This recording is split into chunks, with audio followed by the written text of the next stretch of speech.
ನಾನು ಒಬ್ಬ ದಲಿತ ಕುಟುಂಬದ ಹಿನ್ನೆಲೆಯಿಂದ ಬಂದ ಕವಿಯಾಗಿದ್ದೆ. ನನ್ನ 30 ವರ್ಷಗಳ ಕಾವ್ಯ ಜೀವನದಲ್ಲಿ ವರ್ಷಕ್ಕೆ ನಾನು 2, 3 ಅಥವಾ ಅಷ್ಟೇ ಕವಿತೆಗಳು. ಇದುವರೆಗೆ ಒಂದು 100 ಕವಿತೆ ಅಷ್ಟೇ ಬರೆದಿರೋದು. ನನಗೆ ಯಾರೋ ಒಂದು ಸಬ್ಜೆಕ್ಟ್ ಕೊಡ್ತಾರೆ, ಅಂಬೇಡ್ಕರ್ ಬಗ್ಗೆ ಬರಿ, ಇನ್ಯಾರೋ ಗಾಂಧಿ ಬಗ್ಗೆ ಬರಿ, ನಾನು ಬರೆಯೋಕ್ಕಾಗಲ್ಲ.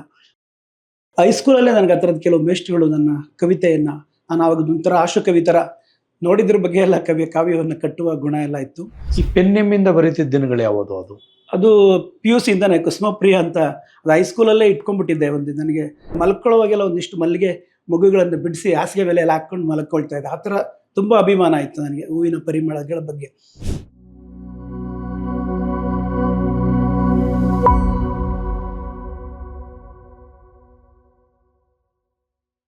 ಸ್ನೇಹಿತರೆ ನಮಸ್ಕಾರ. ಬುಕ್ ಬ್ರಹ್ಮದ ಮುಖಾಮುಖಿ ಮಾತುಕತೆಗೆ ತಮಗೆಲ್ಲ ಆತ್ಮೀಯವಾದ ಸ್ವಾಗತವನ್ನು ಕೋರ್ತೇನೆ. ಇವತ್ತಿನ ಮಾತುಕತೆಗೆ ಅತಿಥಿಯಾಗಿ ನಮ್ಮ ಜೊತೆಗಿರುವಂಥವರು ಕವಿ ಟಿ ಯಲ್ಲಪ್ಪ ಅವರು ಕಡಲಿಗೆ ಕಳಿಸಿದ ದೀಪ ಕವನ ಸಂಕಲನದ ಮೂಲಕ ಕಾವ್ಯಯಾನವನ್ನು ಆರಂಭಿಸಿ ನಂತರ ಚಿಟ್ಟೆ ಮತ್ತು ಜೀವಯಾನ, ನವಿಲಿಗೆ ಬಿದ್ದ ಕತ್ತಲ ಕನಸು, ಕಣ್ಣ ಪಾಪೆಯ ಬೆಳಕು ಅನ್ನುವ ಕವನ ಸಂಕಲನಗಳನ್ನು ಪ್ರಕಟಿಸಿದ್ದಾರೆ. ಅವರನ್ನು ನಾನು ಈ ಮಾತುಕತೆಗೆ ಪ್ರೀತಿ ಮತ್ತು ಗೌರವದಿಂದ ಸ್ವಾಗತಿಸ್ತೇನೆ. ಸರ್ ನಮಸ್ಕಾರ. ನಮಸ್ಕಾರ ಸರ್. ನಾನು ಶುರುವಾಗ ಕವಿ ಅಂತ ಹೇಳಿದೆ, ಬಟ್ ನನ್ನ ಪ್ರಶ್ನೆ ಕಾವ್ಯೇತರ ವಿಷಯದಿಂದ ಶುರು ಮಾಡ್ಬೇಕಂತ ಅನಿಸ್ತು. ನಿಮ್ದೊಂದು ಪ್ರಬಂಧ ಸಂಕಲನ ಇದೆ, ಅದು 22ರ ಅಳಲು ಅಂತ. 22ಕ್ಕೆಲ್ಲ ಅಳಲು ಯಾಕೆ ಅಂತ? ನನ್ನ ಬದುಕಿನ ಕಥಾನಕ ಇದ್ದಿದ್ದೇ ಹಾಗೆ. ಬಹುಶಃ ಅದು ನಾನು ಕೊಟ್ಟ ಟೈಟ್ಲ್ ಅಲ್ಲ, ಅದು ಅಭಿನವದವರು ಅವರು ಆ ಪ್ರಬಂಧಗಳ ಒಟ್ಟು ವಸ್ತುವನ್ನು ಇಟ್ಕೊಂಡು ಬಹುಶಃ ಅಳಲು ಅಂತ ಕೊಟ್ಟಿದ್ದಾರೆ. ನನ್ನ ಜೊತೆಗೆ ಭಾಗ್ಯಶ್ರೀ KV ಸುಬ್ಬಣ್ಣ ಅವರ ಮಗಳ ಪ್ರಬಂಧಗಳು ಮತ್ತು ನನ್ನ ಪ್ರಬಂಧಗಳು ಸೇರಿಸಿ ಅವರೊಂದು ಪ್ರಬಂಧ ಸಂಕಲನವನ್ನು ತಂದರು. ನಮ್ಮಿಬ್ಬರಿಗೂ ಆಗ 22ರ ವಯಸ್ಸಿತ್ತು. ಅಳಲು ಅಂತ ಅವರು ಬಹುಶಃ ನನ್ನ ಪ್ರಬಂಧಗಳ ವಸ್ತುವನ್ನು ಇಟ್ಕೊಂಡು ಕೊಟ್ಟಿದ್ದಾರೆ ಅನ್ಸುತ್ತೆ. ಏನನ್ನು ಹೇಳ್ತಿತ್ತದು?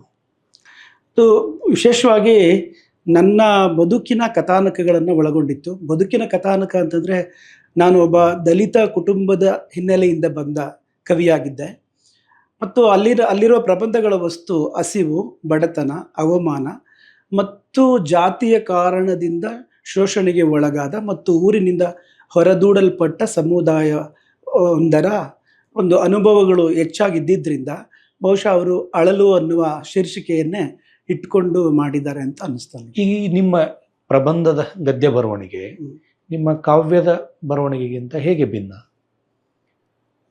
ಭಿನ್ನ ಎರಡು ಮಾಧ್ಯಮಗಳು, ಬಹುಶಃ ಪ್ರಕಾರಗಳು ಬದಲಾಗೋದ್ರಿಂದ ನಾನು ತುಂಬ ಕ್ರಿಸ್ಪಾಗಿ ಅಥವಾ ಸಂಕ್ಷಿಪ್ತವಾಗಿ ಹೇಳಬಹುದಾದದ್ದನ್ನು, ಕಾವ್ಯದಲ್ಲಿ ಹೇಳಲಾಗದ್ದನ್ನು ನನ್ನ ಗದ್ಯ ಪ್ರಕಾರದಲ್ಲಿ ನನ್ನ ಅನುಭವಗಳನ್ನು ವಿಸ್ತಾರವಾಗಿ ಹೇಳೋದಕ್ಕೆ ಅದೊಂದು ಪ್ಲ್ಯಾಟ್ಫಾರ್ಮ್ ಅಂತ ಅಂದ್ಕೊಂಡಿದ್ದೀನಿ. ನಾನು ಮೊದಲಿಗೆ ವಿದ್ಯಾರ್ಥಿ ದೆಸೆಯಿಂದ ಬರೆದಿದ್ದೇ ಕತೆಗಳನ್ನು ಬರಿತಾ ಇದ್ದೆ. ನಾನು ಚಂದಮಾಮ, ಬಾಲಮಿತ್ರ, ಸಪ್ಲಿಮೆಂಟರಿ ರೀಡರ್ಸು, ಭಾರತಿ ಸೀರೀಸು, ಈ ಥರದ್ದು ತುಂಬ ನನ್ನ ಪ್ರೈಮರಿ ಶಾಲೆಯ ಮೇಷ್ಟ್ರುಗಳು ನನಗೆ ಕೊಟ್ಟು ಓದಿಸ್ತಾ ಇದ್ದಿದ್ದರಿಂದ ನಾನು ಮೊದಲಿಗೆ ಬರೆದಿದ್ದೆ ಕಥೆನೇ. ಅದು ಹೇಗೋ ಏನೋ ನಾನು ಆಮೇಲೆ ಕವಿತೆಯನ್ನು ಹಿಡ್ಕೊಂಡೆ.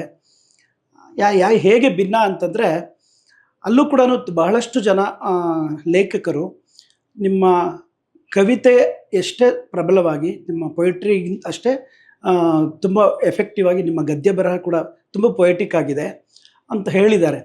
ಮತ್ತು ನಾನು ನನ್ನ ಗದ್ಯವನ್ನು ಬರೆಯುವಾಗಲೂ ಕೂಡ ನಾನು ತುಂಬ ಸ್ವಲ್ಪ ಪ್ರತಿಮಾತ್ಮಕವಾಗಿ, ರೂಪಕಾತ್ಮಕವಾದ ಭಾಷೆಯನ್ನೇ ನನ್ನ ಪ್ರಬಂಧಗಳಲ್ಲಿ ಪ್ರಜ್ಞಾಪೂರ್ವಕವಾಗಿ ಬಳಸ್ತೇನೆ.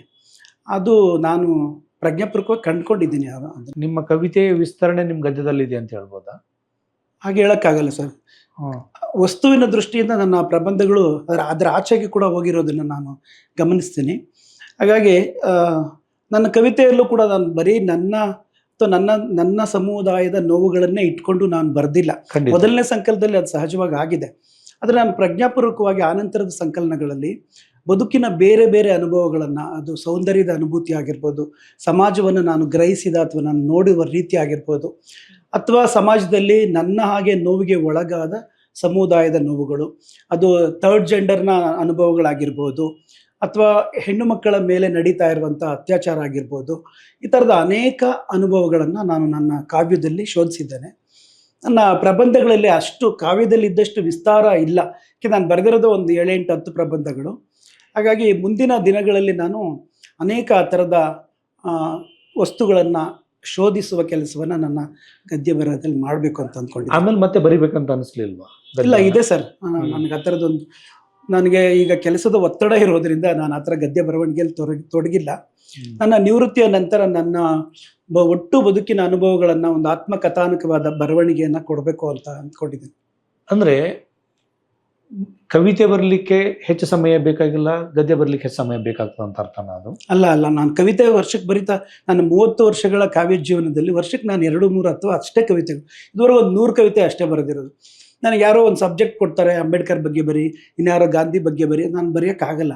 ಅದು ಯಾವುದೇ ಒಂದು ಅನುಭವ ನನ್ನ ಸಂವೇದನೆಯ ಭಾಗವಾಗಿ ನನ್ನನ್ನು ಕಾಡಿದ ನಂತರವಷ್ಟೇ ನಾನು ಕವಿತೆಗಳನ್ನು ಬರೆಯುವುದರಿಂದ, ನಾನು ಆ ಥರ ಯಾವುದೋ ಒಂದು ಸಬ್ಜೆಕ್ಟ್ ವರ್ಷಕ್ಕೆ ಒಂದು ಸಂಕಲನ ಬರಬೇಕು ಅಥವಾ ಒಂದು 5 ನಿಮಿಷಕ್ಕೆ ಒಂದು ಕವಿತೆ, ಆ ಥರ ನನಗಾಗಲೇ ಇಲ್ಲ ಇದುವರೆಗೂ. ಹಾಗಾಗಿ ನಾನು ವರ್ಷಕ್ಕೆ 1, 2, 3 ಅಷ್ಟೇ ಕವಿತೆ ಬರೆದಿರೋದು.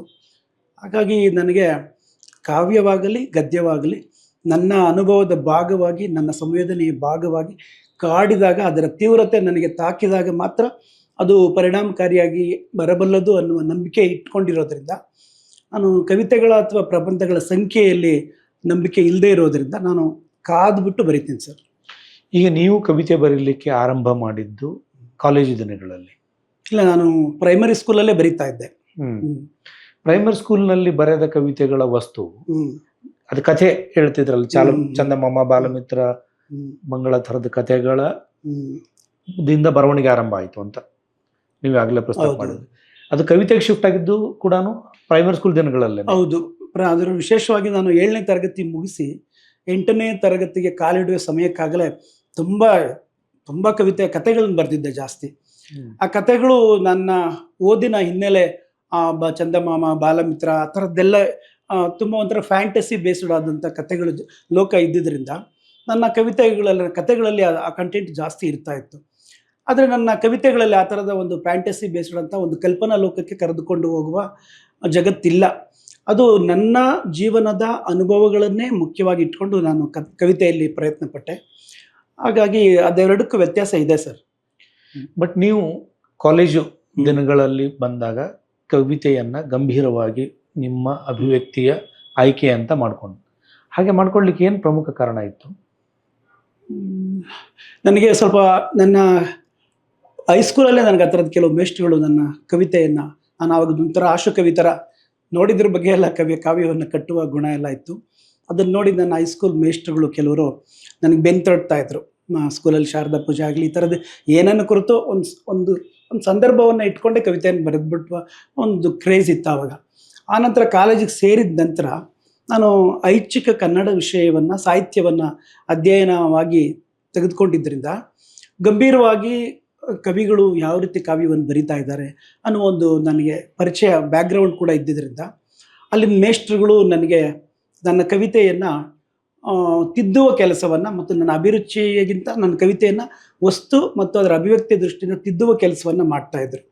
ಆ ಕಾಲಕ್ಕಾಗಲೇ ಕ್ರೈಸ್ಟ್ ಕಾಲೇಜ್ ಕನ್ನಡ ಸಂಘ, ಶ್ರೀನಿವಾಸರಾಜು ಅವರು ನಡೆಸ್ತಾ ಇದ್ದಂಥ ಬೇಂದ್ರೆ ಸ್ಮೃತಿ ಕಾವ್ಯ ಸ್ಪರ್ಧೆ, ಇದೆಲ್ಲ ಇದ್ದಿದ್ದರಿಂದ ನನ್ನ ಮೇಷ್ಟ್ರುಗಳು ನೀನು ಈ ಸ್ಪರ್ಧೆಗೆ ಕಳಿಸು ಅಂತ ನನಗೆ ಪ್ರೋತ್ಸಾಹವನ್ನು ಮಾಡೋರು. ಬರೆದುಕೊಟ್ಟ ಸಂದರ್ಭದಲ್ಲಿ ನನಗೆ KS ಮಧುಸೂದನ್ ಸರ್ ಅಂತ ಇದ್ದಾರೆ, ಪ್ರೊಫೆಸರ್ KS ಮಧುಸೂದನ್ ಸರ್ ಅವರು ನನ್ನ ಗುರುಗಳು ತಿದ್ದುಬಿಟ್ಟು, ಆ ಕಾಲಕ್ಕೆ ನಾನು ಫಸ್ಟ್ PUC ಕವಿತೆ ಬರೆದಾಗ ಪೂತಿನ ಅವರ ಚಿಕ್ಕುಹು ಕವಿತೆಗೂ ನಿನ್ನ ಕವಿತೆಗೂ ತುಂಬ ಸಾಮ್ಯತೆ ಇದೆ ಅಂತ ಒಂದು ಕವಿತೆನ ಅವ್ರು ತಿದ್ದುಬಿಟ್ಟು ನನಗೆ ಇದನ್ನು ನೀನು ಕಳಿಸೋ ಸ್ಪರ್ಧೆಗೆ ಅಂತ ನಾನು ಕಳಿಸಿದರು. ಅದೊಂದು ಕೋಗಿಲೆ, ಪರಪುಟ್ಟನಾದ ಒಂದು ಕೋಗಿಲೆಯನ್ನು ನನ್ನ ಅಕ್ಕನ ಒಂದು ಬದುಕಿನ ಸಂಗತಿಯ ಜೊತೆಗೆ ನಾನು ಸಮ್ಮಿಶ್ರ ಮಾಡಿ ಬರೆದಿದ್ದೆ. ಮೊದಲ ಬಾರಿ ನನಗೆ ಬಹುಮಾನ ಕೂಡ ಬಂದಿತ್ತು. ಹೀಗೆ ಒಂದು ಕನ್ನಡ ಕಾವ್ಯ ಲೋಕದಲ್ಲಿ ಹಿರಿಯ ಕವಿಗಳು ಹೇಗೆ ರೂಪಕ ಮತ್ತು ಪ್ರತಿಮೆಗಳನ್ನು ಇಟ್ಕೊಂಡು ಬರಿತಾ ಇದ್ರು ಅನ್ನೋದರ ಪರಿಚಯ ಜೊತೆಗೆ ನಾನು ನನ್ನದೇ ಬದುಕಿನ ಘಟನೆಗಳನ್ನು ಪ್ರತಿಮಾತ್ಮಕವಾಗಿ ಬರೆಯೋದಕ್ಕೆ ನಾನು ಆ ಮುಖಾಂತರ ಸಾಧ್ಯವಾಯಿತು. ಈ ಪೆನ್ನೆಮ್ಮಿಂದ ಬರೀತಿದ್ದ ದಿನಗಳು ಯಾವುದು? ಅದು PUC ಇಂದನೇ ಕುಸುಮಪ್ರಿಯ ಅಂತ, ಅದು ಹೈಸ್ಕೂಲಲ್ಲೇ ಇಟ್ಕೊಂಡ್ಬಿಟ್ಟಿದ್ದೆ. ನನಗೆ ಹೂವಿನ ಬಗ್ಗೆ ತುಂಬ ಮೋಹ ಇತ್ತು ಅವಾಗ. ಹೆಸರಲ್ಲ ಅದು? ಹೆಸರಲ್ಲ ಸರ್. ನಮ್ಮ ಮನೆ ಮುಂದೆ ಒಂದು ಮಲ್ಲಿಗೆ ಗಿಡ ಎಲ್ಲ ಇತ್ತು. ನಾನು ಎಷ್ಟು ಕ್ರೇಜ್ ಇತ್ತು ಅಂದರೆ ಮಲ್ಕೊಳ್ಳೋವಾಗೆಲ್ಲ ಒಂದಿಷ್ಟು ಮಲ್ಲಿಗೆ ಮಗುಗಳನ್ನು ಬಿಡಿಸಿ ಹಾಸಿಗೆ ಮೇಲೆ ಎಲ್ಲ ಹಾಕ್ಕೊಂಡು ಮಲ್ಕೊಳ್ತಾ ಇದ್ದೆ. ಆ ಥರ ತುಂಬ ಅಭಿಮಾನ ಇತ್ತು ನನಗೆ ಹೂವಿನ ಪರಿಮಳಗಳ ಬಗ್ಗೆ. ಅದಕ್ಕೆ ನನಗೆ ಹೂ ಅಂದರೆ ತುಂಬ ಇಷ್ಟ ಅಲ್ವಾ ಅಂಥೇಳಿ ಕುಸುಮ ಪ್ರಿಯ ಅಂತ ಒಂದು ಪೆನ್ ನೇಮ್ ಇಟ್ಕೊಂಡಿದ್ದೆ ಸರ್. ಬಟ್ ಆಮೇಲೆ ಅದನ್ನ ಕಂಟಿನ್ಯೂ ಮಾಡಲಿಲ್ಲ. ಮಾಡಿದೆ, ಆದರೆ ಕವಿತೆ ಜೊತೆಗೆ ಸೇರಿಸಿಲ್ಲ. ಪೆನ್ ನೇಮ್ ಎಲ್ಲೋ ನಾನು ಟಿ ಎಲ್ಲಪ್ಪ ಅಂತ ಬರಿತಾ ಇದ್ನ, ಕುಸುಮ ಪ್ರಿಯ ಅಂತ ಯಾವ ಕವಿತೆ ಕೆಳಗಡೆ ಹಾಕ್ತಾ ಇಲ್ಲ. ಒಂದಷ್ಟು ಜನ ಅದನ್ನು ಗುರುತಿಸಿದ್ರು. ನನಗೆ ಆಮೇಲೆ ಬೇಡ ಇದು ಅಂತ ಅನಿಸಿ ನಾನು ಅದನ್ನು ಬಿಟ್ಟೆ ಸರ್. ಏನು ಕಾರಣ ಬೇಡ ಅನ್ಲಿಕ್ಕೆ? ಅಂದರೆ ಕವಿತೆ ಅದು ನನ್ನ ಅಭಿರುಚಿ. ಕವಿತೆ ಜೊತೆಗೆ ತುಂಬ ಜನ ಕುಸುಮ ಅಂದರೆ ಯಾರು, ನಿನ್ನ ಹೈಸ್ಕೂಲ್ ಲವರ, ನಿಮ್ಮ ಲವ್, ಈ ಥರ ಎಲ್ಲ ಕೇಳೋಕ್ಕೆ ತುಂಬ ಜನ ಶುರು ಮಾಡಿದ್ರು. ಹಾಗಾಗಿ ಇಲ್ಲ, ನಾನು ತುಂಬ ವೇದಿಕೆಗಳಲ್ಲಿ ಹೇಳಿದ್ರು ಕುಸುಮ ಅಂದರೆ ನಿಮ್ಮ ಲವರ್ ಇರ್ಬೋದು, ಯಾರು ಅದು ಕುಸುಮ ಅಂತೆಲ್ಲ ಈ ಥರ ಒಂಥರ ಇರಿಟೇಷನ್ ಆಗ್ತಾಯಿತ್ತು ನನಗೆ. ಕವಿತೆಗಿಂತ ಮುಖ್ಯ ಹೆಸರಿನ ಜೊತೆಗೆ ಬಂದ ಉಪಾಧಿಯೇ ಹೆಚ್ಚು ಡಿಸ್ಟರ್ಬ್ ಮಾಡ್ಲಿಕ್ಕೆ ಶುರು ಮಾಡ್ತಾರೆ. ಹೌದೌದು, ತುಂಬ ಜನ ಅದನ್ನು ಕೇಳೋಕ್ಕೆ ಶುರು ಮಾಡಿದ್ರೆ ನನಗೆ ನನ್ನ ಹೆಸರೇ ಸಾಕು ಅಂತೇಳಿ ನಾನು ಅದನ್ನು ಬಿಟ್ಟೆ ಸರಿ. ಅಂದರೆ ಜನರಿಗೆ ಕವಿತೆಗಿಂತ ಹೆಸರು ಮಾಡೇ ಬಹಳ ಮುಖ್ಯ. ನಾನು ಕೆಲವು ಚಲನಚಿತ್ರಗಳ ಗೀತೆ ಬರೆಯುವಾಗ್ಲೂ ಇದು ನಿಮ್ಮ ಹೆಸರಿಗಿಂತ ನಿಮ್ಮ ಪೆನ್ ನೇಮ್ ಜೊತೆಗೆ ಬರ್ಕೊಡಿ ಅಂತ ಹೇಳೋರು. ಒಂದು 5-6 ಚಲನಚಿತ್ರಗಳಿಗೆಲ್ಲ ನಾನು ಬರೆದಿದ್ದೀನಿ. ಆವಾಗ ಯಾವುದೇ ಚಲನಚಿತ್ರಕ್ಕೆ ಬರೀಲಿ, ಸೀರಿಯಲ್ಗೆ ಬರೀಲಿ, ಅವರು ಈ ಥರದ್ದು ಪೆನ್ ನೇಮ್ ಕೇಳ್ತಾರೆ. ಯಾವುದೋ ತಿಮ್ಮಪ್ಪ, ಬೊಮ್ಮಪ್ಪ, ಎಲ್ಲಪ್ಪ ಅನ್ನೋ ಬದಲು ಅವ್ರಿಗೆ ಒಂದು ಕುಸುಮ ಪ್ರಿಯ ಅಂತಿದ್ರೆ ಏನೋ ಒಂಥರ. ನಾನು ಈ ಪೆನ್ ನೇಮಲ್ಲಿ ಬರೆಯುವುದು ಆ ಒಂದು ಅಡಗಿಕೊಂಡು ಮಾಡುವ ಪ್ರಯತ್ನ ಅಂತ ಅನ್ಸಲ್ವಾ? ಮೊದಲಿಗೆ ಹಂಗೆ ಅನಿಸ್ತಾ ಇತ್ತು ಸರ್. ಅಡಗಿಕೊಂಡು ಮಾಡುವ ಪ್ರಯತ್ನನೇನೋ ಆ ಥರದ ಒಂದು ಇನ್ಫೀರಿಯಾರಿಟಿನೂ ಇರುತ್ತೆ. ಈ ಥರದ ಸಮುದಾಯಗಳಿಂದ ಬಂದವರಿಗೆ ನನ್ನ ಹೆಸರು ಸರಿ ಇಲ್ಲ ಅನ್ನೋದೆಲ್ಲ ಇತ್ತು ನನಗೂ ಸ್ಟಾರ್ಟಿಂಗು. ಆಮೇಲೆ ಬೇಡ, ನಾನು ಒಂದು ಸಾಹಿತ್ಯದ ವಿದ್ಯಾರ್ಥಿಯಾಗಿ ಸಂವೇದನಶೀಲವಾಗಿ ಸಾಹಿತ್ಯವನ್ನು, ಸಮಾಜವನ್ನು ನೋಡುವುದನ್ನು ಗ್ರಹಿಸಿದ ಮೇಲೆ ಈ ಬೇರೆ ನೀವು ಹೇಳಿದಾಗೆ ಅಡಗಿಕೊಂಡು ಬರೆಯುವ ಇನ್ನೊಂದು ಹೆಸರಿನಲ್ಲಿ ನನ್ನ ತಂದೆ ತಾಯಿಯರು ಇಟ್ಟ ಹೆಸರು ಮುಚ್ಚಿ ಹೋಗುತ್ತೇನೋ ಅನ್ನುವ ಒಂದು ಫೀಲಿಂಗ್ ಕೂಡ ಆಗಿ ನನಗೆ ಅದರಿಂದ ನಾನು ಹೊರಗಡೆ ಬಂದೆ. ಈಗ ನನಗೆ ಇನ್ನೊಂದು ಪ್ರಶ್ನೆ ಏನಂತಂದರೆ, ನೀವು ಕುಸುಮಪ್ರಿಯ ಅಂತ ಬರೆಯುತ್ತಿದ್ದ ದಿನಗಳಲ್ಲಿನೇ ನಿಮ್ಮ ತಾಯಿ ಮುಡಿಯದ ಹೂವಿನ ಬಗ್ಗೆ ಕೂಡ ಎಚ್ಚರ ಇತ್ತು ನಿಮಗೆ? ಅದು ಹೌದೌದು, ನಾನು ಅದ್ರ ಬಗ್ಗೆ ವಿವರಿಸಿ. ಒಂದು ಪ್ರಬಂಧದಲ್ಲಿ ನಾನು ಬರೆದಿದ್ದೇನೆ. ಅದು ಹೊಟ್ಟೆಗೆ ಹಿಟ್ಟಿಲ್ದಿದ್ರು ಜುಟ್ಟಿಗೆ ಮಲ್ಲಿಗೆ ಅಂತ. ನಮ್ಮ ತಾಯಿದು ತಲೆಗೆ ಹೂ ಮುಡ್ಕೊಂಡಿರೋದನ್ನ ನಾನು ತುಂಬ ಕಡಿಮೆ ನೋಡಿದ್ದೀನಿ.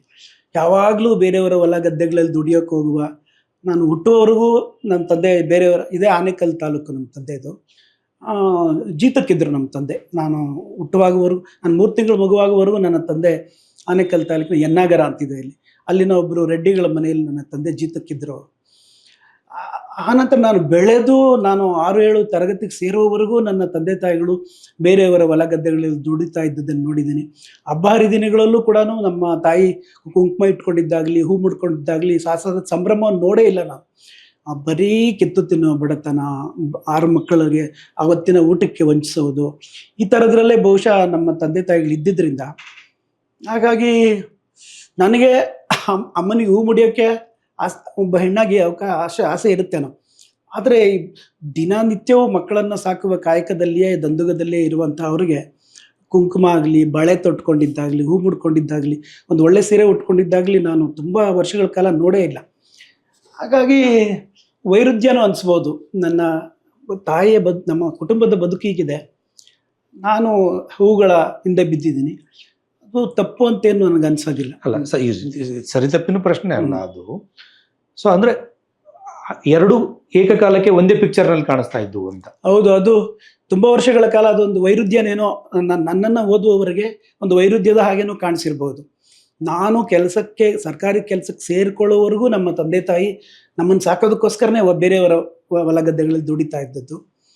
ಹಾಗಾಗಿ ನೀವು ನಿಮ್ಮ ತಂದೆ ತಾಯಿ ನಿಮ್ಮನ್ನು ಬೆಳೆಸಿದ್ದು, ಅವರು ನಿಮ್ಮನ್ನು ಹೊರೆದದ್ದು ಎಲ್ಲ ಆದಮೇಲೆ ನೀವು ತುಂಬ ಕುಟುಂಬ ವತ್ಸಲರು. ಹೌದು ಸರ್. ಅಂದರೆ ಒಂದು ಮನೆಯನ್ನು ಒಂದು ಜವಾಬ್ದಾರಿಯಿಂದ ಬರೀ ಅಪ್ಪ ಅಮ್ಮ ಮಾತ್ರ ಅಲ್ಲದೆ ಒಟ್ಟು ಫ್ಯಾಮಿಲಿಯನ್ನು, ಅಣ್ಣ ತಮ್ಮಂದಿರು ಅದರೆಲ್ಲ ಜೊತೆಗಿದ್ದವರು, ಅದ್ರ ಬಗ್ಗೆ ವಿವರಿಸೋದಾದರೆ ಅದು ರೂಪುಗೊಂಡದ್ದು, ಅದನ್ನು ಹೇಗೆ ಇವಾಲ್ವ್ ಆದದ್ದು? ನನಗೆ ಸರ್, ನನಗೊಂದು 8 ವರ್ಷ ಆಗೋವರೆಗೂ ಶಾಲೆಗೆ ಸೇರೋ ಅವಕಾಶನೇ ಇರಲಿಲ್ಲ. ಅಕ್ಕ ಎಲ್ರಿಗಿಂತ ದೊಡ್ಡವರು. ಅಕ್ಕನನ್ನು ಸರ್ಕಾರಿ ಶಾಲೆಯ ಮೇಷ್ಟ್ರು ಹೊಡೆದ್ಬಿಟ್ರು ಅನ್ನೋ ಕಾರಣಕ್ಕೆ ನನ್ನ ತಂದೆಯ ಅಕ್ಕ ಆ ಮೇಷ್ಟ್ರಿಗೆ ಹೊಡೆದ್ಬಿಟ್ಟು ಮನೆಗೆ ವಾಪಸ್ ಕರ್ಕೊಂಬಂದ್ಬಿಟ್ರು. ಅವಳ ಶಾಲೆ ಅಲ್ಲಿಗೆ ನಿಂತೋಯ್ತು. ಅಣ್ಣನ ಮಾತ್ರ ಶಾಲೆಗೆ ಸೇರಿಸಿದ್ರು, ಅವನು 2ನೇ ಅವನು. ನನ್ನ ದನ ಮೇಯ್ಸೋಕೆ ಹಾಕಿದ್ರು, ನಮ್ಮ ಮನೇಲಿ ಒಂದು ದನ ಇತ್ತು. ನನಗೆ ಓದೋಕೆ ಆಸೆ ಇತ್ತು. ಅದು ಸರ್ಕಾರಿ ಶಾಲೆಯಲ್ಲೇನೋ ತಿಂಡಿ ಕೊಡ್ತಾರೆ, ಆ ಕಾರಣಕ್ಕಲ್ಲ, ನಾನು ಶಾಲೆಗೆ ಹೋಗ್ಬೇಕು ಅನ್ನೋ ಆಸೆ. ಆಮೇಲೆ ನನಗೆ ನಮ್ಮ ಮನೆ ಹಿಂದ್ಗಡೆನೇ ಒಂದು ಸರ್ಕಾರಿ ಶಾಲೆಯಲ್ಲಿ ಒಬ್ಬ ಮೇಷ್ಟ್ರಿದ್ರು. ಅವರು ತುಂಬ ಫೇರ್ ಆಗಿದ್ದರು. ಎಲ್ಲ ರಾಜ್ಕುಮಾರ್ ಮಿಸ್ಟ್ ಅನ್ನೋರು ಅವ್ರನ್ನ. ಅವರೊಂದು ದಿನ ಬಂದು ನಮ್ಮ ತಂದೆಗೆ ನಿನ್ನ ಮಗನ ಶಾಲೆಗೆ ಸೇರಿಸು ಅಂದಾಗ ನಮ್ಮ ತಂದೆ ಗದರ್ಕೊಂಬಿಟ್ರು ಅವ್ರನ್ನ. ನನಗೆ ನಮ್ಮ ಮಕ್ಕಳಿಗೆ ಊಟ ಹಾಕೋಕ್ಕೆ ಕಷ್ಟ, ನಾನು ಶಾಲೆಗೆಲ್ಲ ಎಲ್ಲಿ ಸೇರಿಸ್ಲಿ, ಅವನಿದ್ರೆ ಇನ್ನೂ ನೆಕ್ಸ್ಟ್ ತಂಗಿನೋ ತಮ್ಮನೋ ನೋಡ್ಕೋತಾರೆ, ಆ ಥರದ್ದು ಇದ್ರಿಂದ ಅವ್ರನ್ನ ಎದುರಿಸಿ ಬೆದರಿಸಿ ಸೇರಿಸು, ನಾನು ಬುಕ್ಕು ಪುಸ್ತಕ ಎಲ್ಲ ಕೊಡಿಸ್ತೀನಿ ಅಂತೇಳಿ ಆ ಮೇಷ್ಟ್ರು ನನಗೆ ಸೇರಿಸಿದ್ರು. ಹಾಗಾಗಿ ನನಗೆ ಶಾಲೆಯ ಪ್ರವೇಶ ಆಯಿತು ಸರ್. ಹೀಗೆ ನನ್ನ ತಂಗಿ ಒಬ್ಬರಿದ್ದರು. ಆ ತಂಗಿಗೂ ಹೆಣ್ಮಗಳು ಅನ್ನೋ ಕಾರಣಕ್ಕೋ ಬಡತನ ಅನ್ನೋ ಕಾರಣಕ್ಕೆ ಅವಳಿಗೆ ಶಾಲೆಗೆ ಸೇರಿಸಿರಲಿಲ್ಲ. ನಾನು ಆಮೇಲೆ ನನ್ನ ತಂಗಿಗೆ ಓದೋದು ಬರಹ ಎಲ್ಲ ಹೇಳ್ಕೊಟ್ಟೆ. ನನ್ನ ತಂಗಿ ನನ್ನ ಗೈಡೆನ್ಸಲ್ಲಿ ಕನ್ನಡದ ಅನೇಕ ಕಾದಂಬರಿಗಳನ್ನೆಲ್ಲ ಓದುವಷ್ಟು ಕಲ್ತರು ಅವ್ರ ಮನೆಯಲ್ಲಿ ನನ್ನ ತಂಗಿ. ಇದು ಆದರೆ ಮತ್ತೆ ಬಡತನದ ಕಾರಣದಿಂದ ಯಾರೂ ಎಜುಕೇಷನ್ ಕಂಪ್ಲೀಟ್ ಮಾಡೋಕ್ಕಾಗಿಲ್ಲ. ಎಲ್ಲರೂ ಆ ಕಾಲಕ್ಕೆ ದನ ಮೇಯಿಸೋದು, ಗಾರ್ಮೆಂಟ್ಸಲ್ಲಿ ಕೆಲ್ಸಕ್ಕೆ ಹೋಗೋದು. ಇನ್ನೊಬ್ಬ ತಮ್ಮ ಅವನು SSLC ಫೇಲ್ ಆಗಿ ಗಾರ್ಮೆಂಟ್ಸ್ಗೆ ಹೋಗ್ಬಿಟ್ಟ. ಆದರೆ ಅವರೆಲ್ಲರಿಗೂ, ಅಣ್ಣ ನೀನು ಚೆನ್ನಾಗಿ ಓದ್ತಾ ಇದೆಯಾ, ನೀನು ಒಬ್ಬನಾದರೂ ಗಾರ್ಮೆಂಟ್ಸ್ಗೆ ಬರಬೇಡ, ಏನು ಕೆಲ್ಸಕ್ಕೆ ಹೋಗಬೇಡ, ನೀನು ಓದಲೇಬೇಕು ಅಂತ ನನ್ನನ್ನು ತಂಗಿ, ತಮ್ಮ, ಅಣ್ಣ ಎಲ್ಲರೂ ಸರ್ ನನ್ನನ್ನು ಓದಬೇಕು ಅಂತ ಎನ್ಕರೇಜ್ ಮಾಡಿದ ಕಾರಣಕ್ಕೆ ನಾನು ಸ್ವಾರ್ಥಿ ಆಗಬಾರ್ದು. ನಾನು ಸರ್ಕಾರಿ ಸೇವೆಗೆ ಸೇರಿದ ನಂತರನೂ ಆಮೇಲೆ ನನ್ನ ತಂಗಿಗೆ ಮದುವೆ ಮಾಡಿದೆ, ಅಣ್ಣನಿಗೆ 2 ಸಾರಿ ಮದುವೆ ಮಾಡಿದೆ, ತಮ್ಮನಿಗೆ ಮದುವೆ ಮಾಡಿದೆ, ಅಕ್ಕನ ಮಕ್ಕಳನ್ನೆಲ್ಲ ಮನೇಲಿ ಇಟ್ಕೊಂಡು ಓದಿಸ್ದೆ, ಬೆಳೆಸ್ದೆ, ಅವರಿಗೆಲ್ಲ ಒಂದು ದಾರಿಗೆ ತಂದೆ. ಹಾಗಾಗಿ ಈ ಥರದ ಇದೇ 3ನೇ ತಲೆಮಾರಿನವನು ಆಗಿದ್ದರೂ ಕೂಡ ಮೊದಲನೇ ಬಾರಿಗೆ ಓದಿ ಸರ್ಕಾರಿ ಕೆಲಸವನ್ನು ಗಿಟ್ಟಿಸಿಕೊಳ್ಳುವ ಈ ಸಮುದಾಯದ ಯುವಕರು ತಮ್ಮ ಸ್ವಾರ್ಥ, ತಮ್ಮ ಮಕ್ಕಳ ಎಜುಕೇಷನ್ ಅಂದ್ಕೊಂಡೇ ಆಗಿಬಿಟ್ರೆ ಎಷ್ಟೊಂದು ಜನ ಆ ಸಮುದಾಯದವರು ಹಿಂದೆನೇ ಉಳಿದ್ಬಿಡ್ತಾರೆ. ಹಾಗಾಗಿ ನನ್ನ ಇಡೀ ವಂಶದವರು ಯಾರೇ ಕಷ್ಟ ಆಗಿದ್ರೂ ಅವ್ರಿಗೆ ಸಮಾಜಕ್ಕೆ ಹೊರೆ ಆಗಬಾರ್ದು, ನನ್ನ ಮುಖಾಂತರ ಅವ್ರಿಗೆ ಆಗಬೇಕು ಅನ್ನೋ ಕಾರಣಕ್ಕೆ ನಾನು ಅಷ್ಟರ ಮಟ್ಟಿಗೆ ಇಡೀ ಕುಟುಂಬವನ್ನು ಒಂದು ಹಂತಕ್ಕೆ ತರುವವರೆಗೆ ನಾನು ಅವ್ರನ್ನ ಪರಿಪಾಲಿಸ್ಕೊಂಡು ಹೋಗಿದ್ದೀನಿ ಸರ್.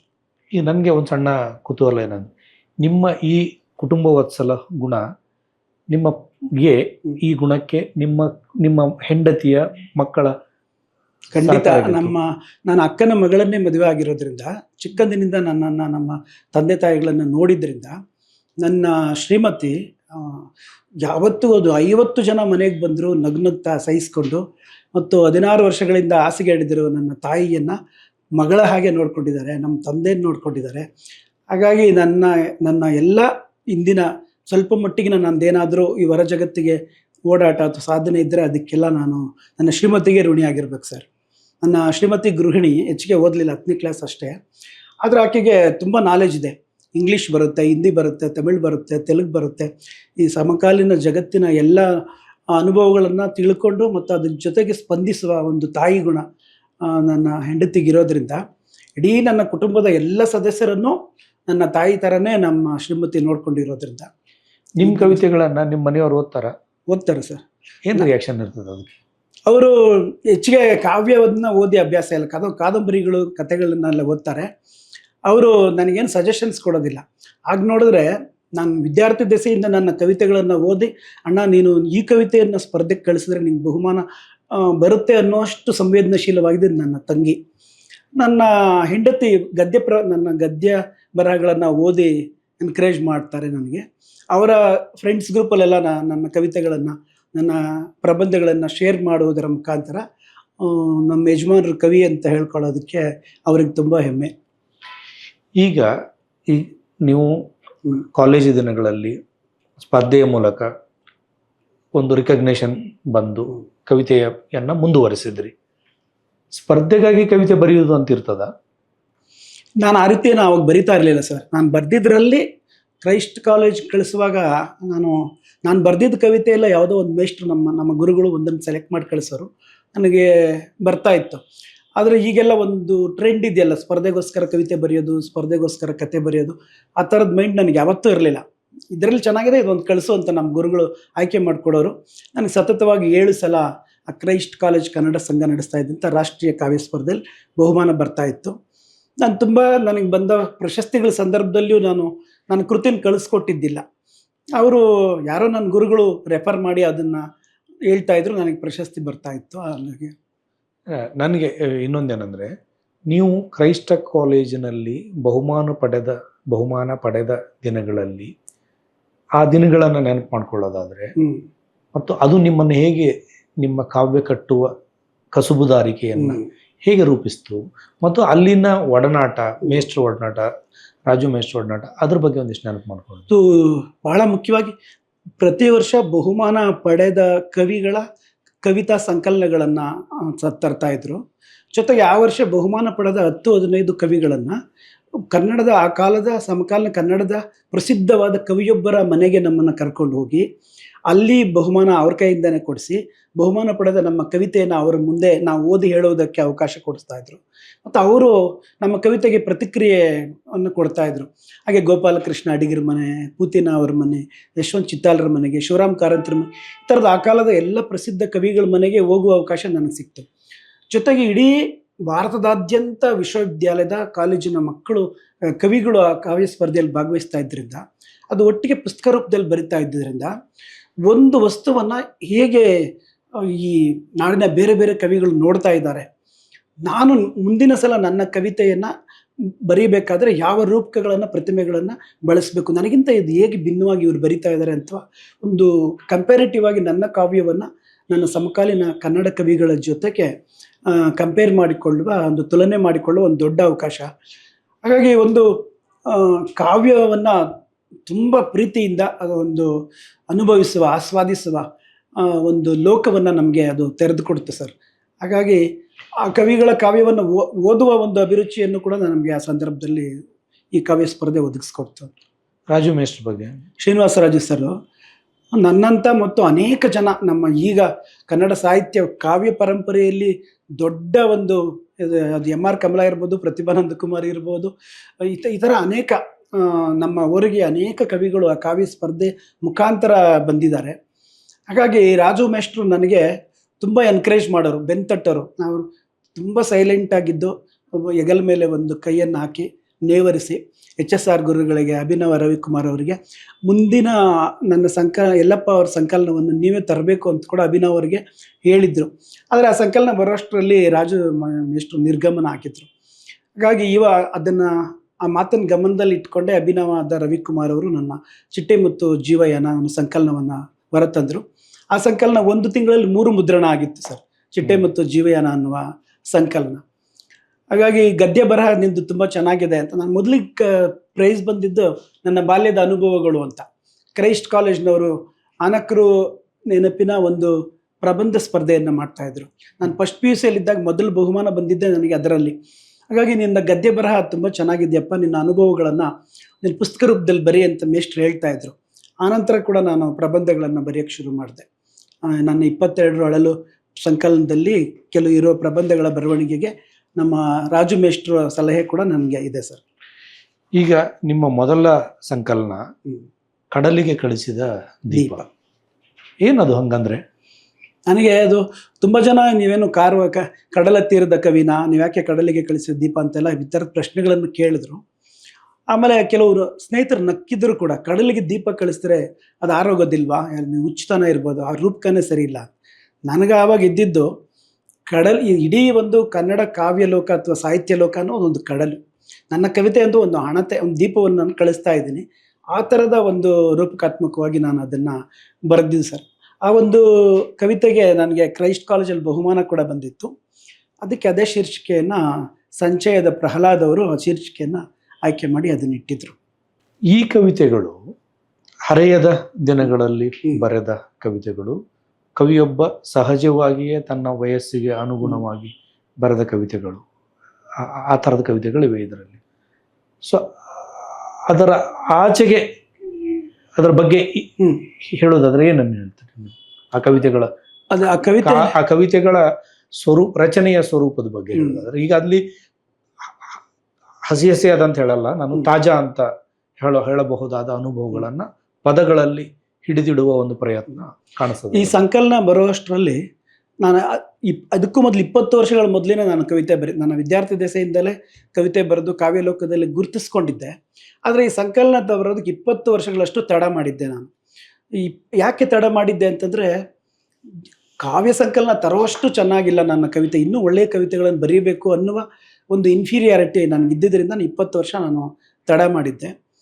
ಅದರಲ್ಲಿ ಹದಿಹರೆಯದ ಅದು ಪ್ರೇಮದ ಉನ್ಮಾದ ಇರ್ಬೋದು, ಕಾಲ್ಪನಿಕತೆ ಇರ್ಬೋದು, ಅಥವಾ ಇನ್ನೊಂದು ಲಿಂಗದ ಬಗೆಗಿನ ಆಕರ್ಷಣೆ, ಈ ಥರದ್ದೆಲ್ಲ ಸಹಜವಾಗಿ ಒಂದು ಹೊಸ ಕವಿಯ ಹೊಸ ಸಂಕಲನದಲ್ಲಿ ಇರುತ್ತೆ.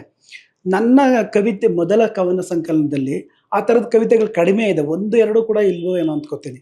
ನನಗೆ ನಾನು ಬಾಲ್ಯದ ದಿನ ಅಥವಾ ನನ್ನ ಯೌವನದ ದಿನಗಳಲ್ಲಿಯೂ ಕೂಡ ಇನ್ನೊಂದು ಒಂದು ವಿರುದ್ಧ ಲಿಂಗದ ಬಗೆಗಿನ ಆಕರ್ಷಣೆ ಇಲ್ಲ ಅಂತಲ್ಲ, ಆದರೆ ಅಷ್ಟು ಮನೆಯಲ್ಲಿ ಬಡತನ ಮತ್ತು ಕಮಿಟ್ಮೆಂಟು, ನಾನು ಓದಬೇಕು, ಒಂದು ಕೆಲಸ ತಗೋಬೇಕು ಅನ್ನೋದ್ರ ಕಡೆಗೇ ನನ್ನ ಗಮನ ಇದ್ದಿದ್ದರಿಂದ ನನ್ನ ಕವಿತೆಗಳ ವಸ್ತು ಕೂಡ ನನ್ನ ತಾಯಿ ಬಗ್ಗೆ ಅಥವಾ ತಂಗಿ ಬಗ್ಗೆ ಇದೆ, ಅಥವಾ ಇನ್ಯಾವುದೋ ಒಂದು ನನ್ನೂರಿನ ಗುಡಿಸಲುಗಳಲ್ಲಿ ನನ್ನೂರಿನ ಗುಡಿಸಲುಗಳಲ್ಲಿ ಒಲೆಯ ಮೇಲಿನ ಗಂಜಿ ತಕ್ಕ ಪಕ್ಕ ಕುಣಿಯುತ್ತದೆ ಈ ಥರದ ರೂಪಕಗಳು.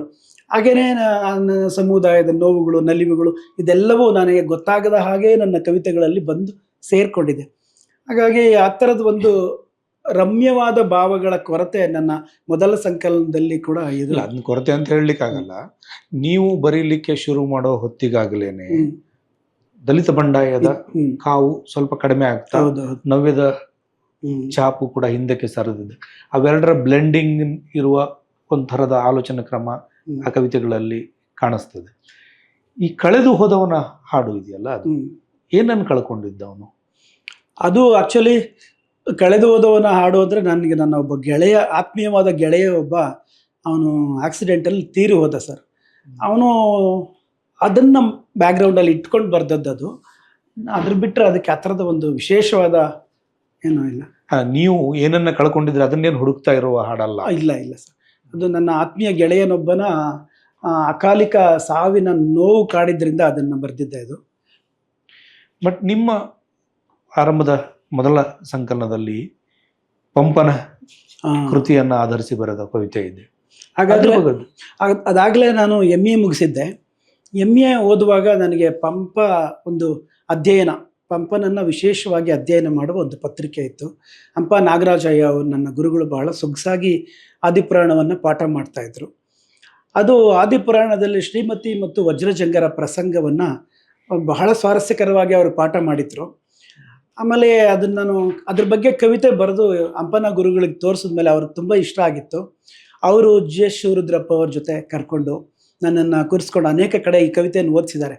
ಆಮೇಲೆ ನನಗೆ ಆದಿಪುರಾಣ 100 ಪದ್ಯಗಳು ಬಾಯಿಗೆ ಬರೋ ಅಷ್ಟು ಪ್ರೀತಿಯನ್ನು ಉಂಟು ಮಾಡಿಬಿಟ್ಟಿದ್ರು. ಈ ಹುಡುಗನ ಥರ ಯಾರಾದರೂ ಆ ಅಳಗನಡನ ಪಂಪನನ್ನು ಚಾಲೆಂಜ್ ಮಾಡೋ ಕವಿ ಯಾರಾದರೂ ಇದ್ದೀರಾ ಅಂತ ಕೇಳೋ ಅಷ್ಟರ ಮಟ್ಟಿಗೆ ನನಗೆ ಅಷ್ಟು ಪಂಪ ನನ್ನ ಒಳಗಡೆ ಆವರಿಸ್ಕೊಂಡ್ಬಿಟ್ಟಿದ್ದ. ಆ ಸಂದರ್ಭದಲ್ಲಿ ಅದನ್ನು ಬರೆದಿದ್ದ ಕವಿತೆ ಸರ್, ಶ್ರೀಮತಿ ವಜ್ರಜಂಗರ ಪ್ರಸಂಗವನ್ನು ಇಟ್ಕೊಂಡು.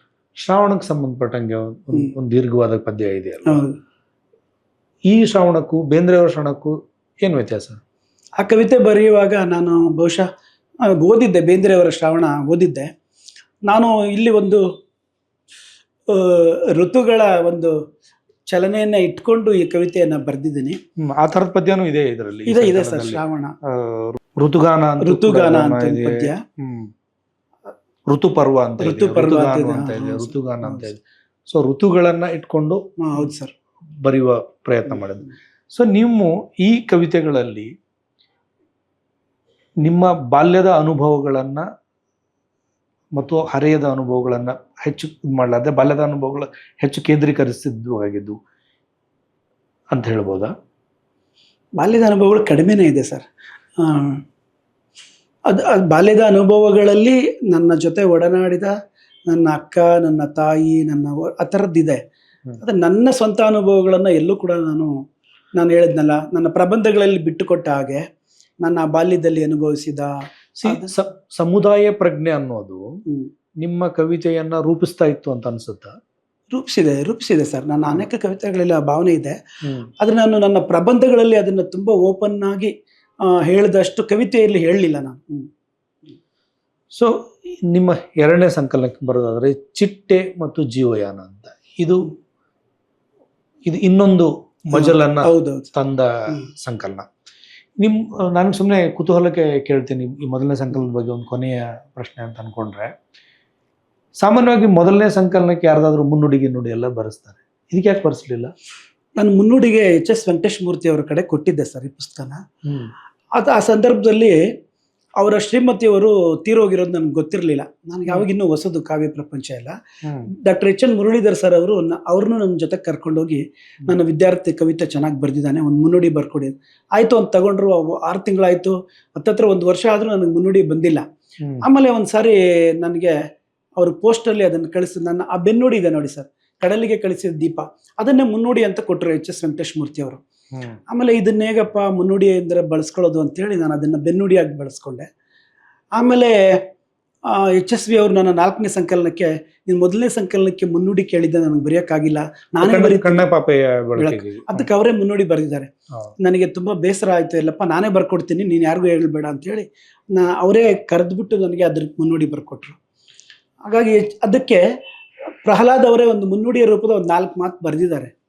ಆ ಕವಿತೆಯನ್ನು ಪ್ರಕಟಿಸಿದ ಪ್ರಹ್ಲಾದ್ ಅವರು ನನ್ನ ಮೊದಲ ಸಂಕಲನಕ್ಕೆ. ನಿಮ್ಗೆ 2ನೇ ಸಂಕಲನದ, 1ನೇ ಸಂಕಲನದ ಬಿಡುಗಡೆ ಇದೆಯಲ್ಲ, ಅದು ಕವಿತೆಯನ್ನ ಬಿಡುಗಡೆ ಮಾಡಿಕೊಂಡದ್ದು. 2ನೇ ಸಂಕಲನ, 1ನೇ ಸಂಕಲನ ಬರೆದ ಮೇಲೆ ಸಾಮಾನ್ಯವಾಗಿ 2ನೇ ಸಂಕಲನ ಬರಲಿಕ್ಕೆ ಕವಿ ಖಾಲಿಯಾದ ಅಂತ ಅನಿಸೋದೇ ಹೆಚ್ಚು. ನಿಮಗೆ 2ನೇ ಸಂಕಲನ ತರಬೇಕು ಅಂತ ಅನಿಸಿದ್ದು ಯಾಕೆ? ನನಗೆ ಒಂದು ಕೊರತೆ ಮತ್ತು ಒಂದು ಅತೃಪ್ತಿ 1ನೇ ಸಂಕಲನದಲ್ಲಿತ್ತು. ಒಂದು ಅಂತರನೂ ಇದೆ, 2 ಕವಿತಾ ಸಂಕಲನ ಒಂದು ದೊಡ್ಡ ಅಂತರ ಇದೆ. ಏನಂದರೆ ನನ್ನದೆಲ್ಲ ಇಲ್ಲಿನ ಕವಿತೆಗಳೆಲ್ಲ ಬರೀ ನನ್ನ ವೈಯಕ್ತಿಕ ಮತ್ತು ನನ್ನ ಸಮುದಾಯದ ನೋವುಗಳಿಗೆ ಅದು ಜಾಸ್ತಿ ಲಿಂಕ್ ಆಗಿದೆ. ನಾನು ಸಾರ್ವಕಾಲಿಕವಾದ ವಸ್ತುಗಳನ್ನು ಒಬ್ಬ ಕವಿಯಾಗಿ ಅಟೆಂಡ್ ಮಾಡಬೇಕು, ನನಗೂ ಆ ಥರದ ಅನುಭವಗಳು ಇದೆಯಲ್ಲ ಅಂತ ನಾನು ಅದರಲ್ಲಿ ಪ್ರಯತ್ನ ಪಟ್ಟು ಬಿಡುಗಡೆ ಮಾಡ್ಕೊಂಡಿದ್ದೀನಿ. ಸಾಕು, ನನ್ನ ಮೊದಲ ಸಂಕಲನದಲ್ಲಿ ನನ್ನ ನೋವುಗಳನ್ನು ಗೋಳಿಟ್ಕೊಂಡಿದ್ದು ಸಾಕು ಅಂತ. ಬದಲಾವಣೆ ಅನ್ಬೇಕಾ ಬೆಳವಣಿಗೆ ಅನ್ಬೇಕಾ? ನಾನು ಅದನ್ನು ಬದಲಾವಣೆ ಅಂದ್ಕೋತೀನಿ ಸರ್. ಬೆಳವಣಿಗೆ ಅನ್ನೋದು ನಿಮಗೆ ಬಿಟ್ಟಿದ್ದು. ನಾನು ವಸ್ತುವಿನಿಂದ ಬದಲಾವಣೆ ಮಾಡ್ಕೊಂಡು ಶಿಫ್ಟ್ ಮಾಡ್ಕೊಂಡಿದ್ದೀನಿ. ಹಾಗಾಗಿ ನನಗೆ ಒಂದು 5 ವರ್ಷದ ಕಾಲ ನಾನು ರಾಮಕೃಷ್ಣ ಆಶ್ರಮದ ವಿದ್ಯಾರ್ಥಿ ಆಗಿದ್ದೆ. PUC ಇಂದ ಡಿಗ್ರಿ ಓದುವಾಗ ನಿರಂತರವಾಗಿ ಅಲ್ಲಿನ ಭಜನೆಗಳಿಗೆ ಮತ್ತು ಆಧ್ಯಾತ್ಮ ಇದಕ್ಕೆಲ್ಲ ಹೋಗೋದು, ಜೊತೆಗೆ RSS ಅಲ್ಲಿ ಕೂಡ ಆ ನೆಪದಲ್ಲಿ ಇದ್ದಂಥವನು. ನಾನು APS ಕಾಲೇಜಲ್ಲಿ ಇದ್ದಂಥವನು. ಆ ಸಂದರ್ಭದಲ್ಲಿ ನನಗೆ APS ಕಾಲೇಜಲ್ಲಿ ಭಗವದ್ಗೀತೆಯನ್ನು ಕಂಠಪಾಠ ಮಾಡಿಸ್ತಾ ಇದ್ರು ಮೇಡಮ್ಮು. ಆ ಕಾಲೇಜಲ್ಲಿ ಅಂತರ್ ಕಾಲೇಜ್ ಸ್ಪರ್ಧೆಗಳೆಲ್ಲ ಬಹುಮಾನ ತಗೋತಾ ಇದ್ದೆ. ಆ ಥರದ ಉಪನಿಷತ್ತುಗಳನ್ನೆಲ್ಲನೂ ಓದಿಸೋರು ನನಗೆ ಶಾಂತಾಮಣಿ ಅಂತ ಮೇಡಮ್ಮು. ಹಾಗಾಗಿ ಆಧ್ಯಾತ್ಮ ಅಂದರೆ ಇನ್ನೇನೋ ಅಂತ ಅಂದ್ಕೊಂಡಿರಲಿಲ್ಲ ನಾನು. ಅದೇನೋ ಈ ಲೌಕಿಕವನ್ನು ಬಿಟ್ಟು ಅಲೌಕಿಕವಾದ ಆಲೋಚನೆ ಆ ಥರದ್ದೆಲ್ಲ ಇದ್ರೂ ಏನೋ ಒಂದು ಹೊಸ ರೀತಿಯ ಅನುಭವ ನನಗೆ.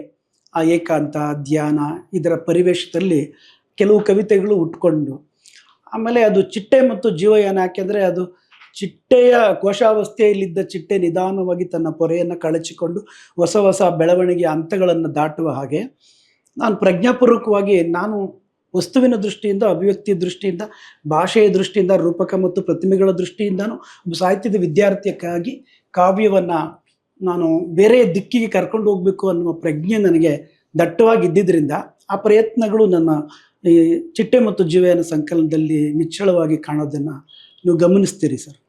ಈ ಕವಿತೆ ಕಟ್ಟುವ ಪ್ರಕ್ರಿಯೆನಲ್ಲಿ ಅಂದರೆ ಒಂದು ವಸ್ತುವಿನಿಂದ ಶಿಫ್ಟ್ ಆಯಿತು.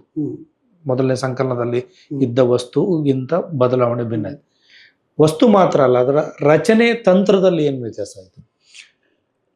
ಖಂಡಿತ ನಾನು ಆಗಾಗಲೇ ಅಂದ್ರೆ ಹೊಸ ಪ್ರಯೋಗಗಳನ್ನು ಮಾಡಿದ್ದೀನಿ ಸರ್. ಆ ಎಕ್ಸ್ಪೆರಿಮೆಂಟ್ಸು ಮತ್ತು ತುಂಬಾ ಆಧುನಿಕವಾದದ್ದಕ್ಕೆ ತುಡಿಯುವ, ಅಪ್ಡೇಟ್ ಆಗುವ ಆ ಥರದ ಒಂದು ಹುಡುಕಾಟವನ್ನ, ಅಂದ್ರೆ ಆಧುನಿಕತೆಯ ಹುಡುಕಾಟದ ಅದನ್ನು ಕೂಡ ಇದರಲ್ಲಿ ಇದೆ. ಹೌದು ಸರ್, ಕವಿತೆಗಳಲ್ಲಿ. ಆಮೇಲೆ ಸಮಕಾಲೀನ ಸಂದರ್ಭದ ರಾಜಕೀಯ ವಿದ್ಯಮಾನಗಳನ್ನ ತುಂಬಾ ಬೇರೆ ರೀತಿಯಲ್ಲಿ, ಈಗ ಗರುಡ ಮತ್ತು ಅಮೃತ ಮತ್ತು ಗರುಡ ಅನ್ನೋ ಕವಿತೆ ಆಗಿರ್ಬೋದು, ಭೂಮಿಗೀತ ಆಗಿರ್ಬೋದು, ಮತ್ತು ನನ್ನ ಕಾಲದಲ್ಲಿ ಆಗ್ತಾ ಇರುವಂತಹ ಈ ಭೌತಿಕವಾದ ಬೆಳವಣಿಗೆ, ಯಾವುದು ಸೇತುವೆಗಳಾಗಿರ್ಬೋದು, ಸುರಂಗ ಮಾರ್ಗಗಳಾಗಿರ್ಬೋದು, ರಿಂಗ ರಸ್ತೆಗಳಾಗಿರ್ಬೋದು, ಈಗ ಅಭಿವೃದ್ಧಿಯ ವ್ಯಾಖ್ಯೆ ಒಂದು ಕಡೆ ಇರ್ತಾ ಇತ್ತು.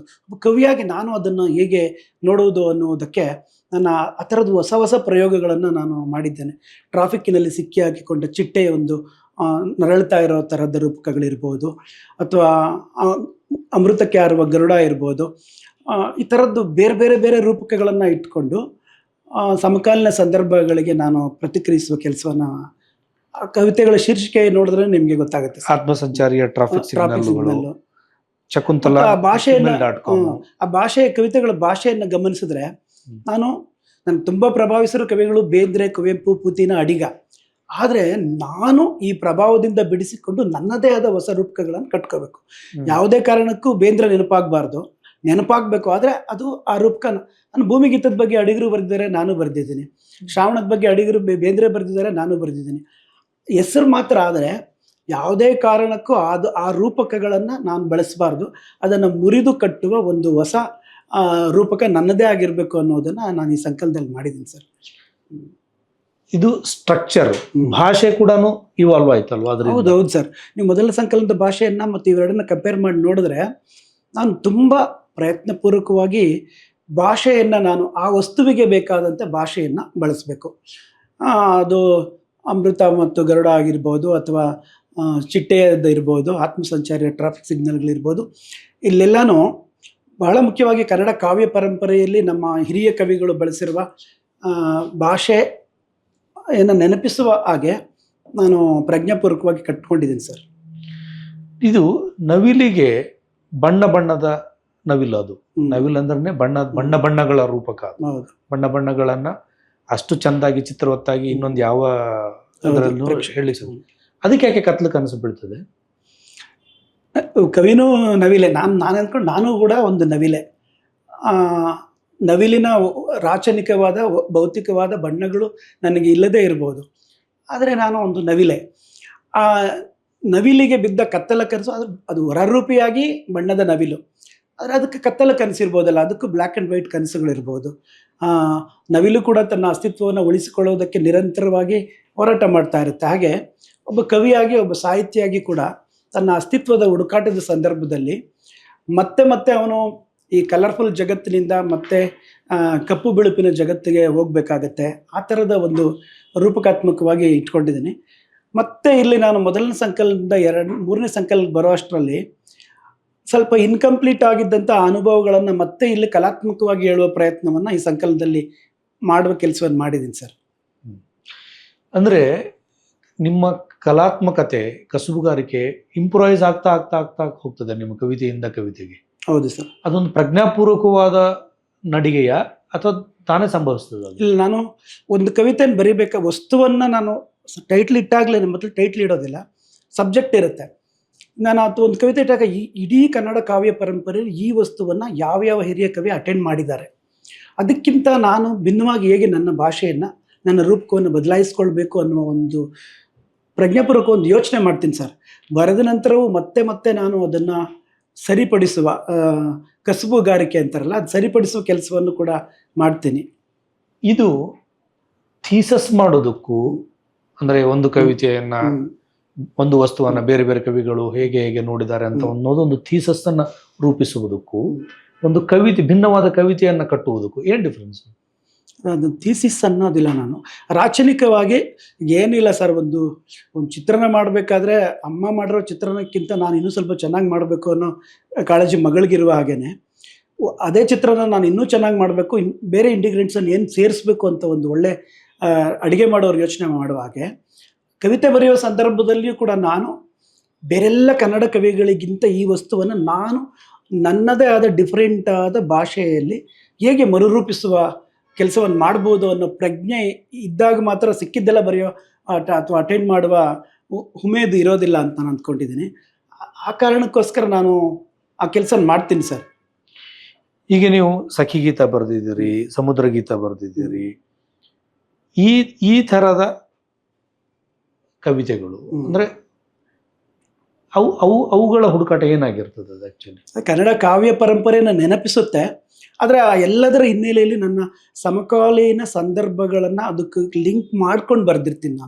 ನನ್ನ ಸಮಕಾಲೀನ, ಅಲ್ಲೆಲ್ಲೋ ಒಂದು ಸುನಾಮಿ ಬಂದು ಒಂದಷ್ಟು ಸಾವಿರಾರು ಜನರು ಸಾವಾಗಿರುತ್ತೆ, ಅದನ್ನು ಬ್ಯಾಕ್ಗ್ರೌಂಡಲ್ಲಿ ಇಟ್ಕೊಂಡು ನಾನು ಯಾವುದೋ ನನ್ನ ಸಖಿಯೊಬ್ಬಳಿಗೆ ಅದನ್ನು ನಿರೂಪಿಸುವ ಹಾಗೆ ಆ ಒಂದು ಕಥಾನಕವನ್ನು ಬ್ಯಾಕ್ಗ್ರೌಂಡಲ್ಲಿ ಇಟ್ಕೊಂಡು ಹೇಳಿರ್ತೀನಿ.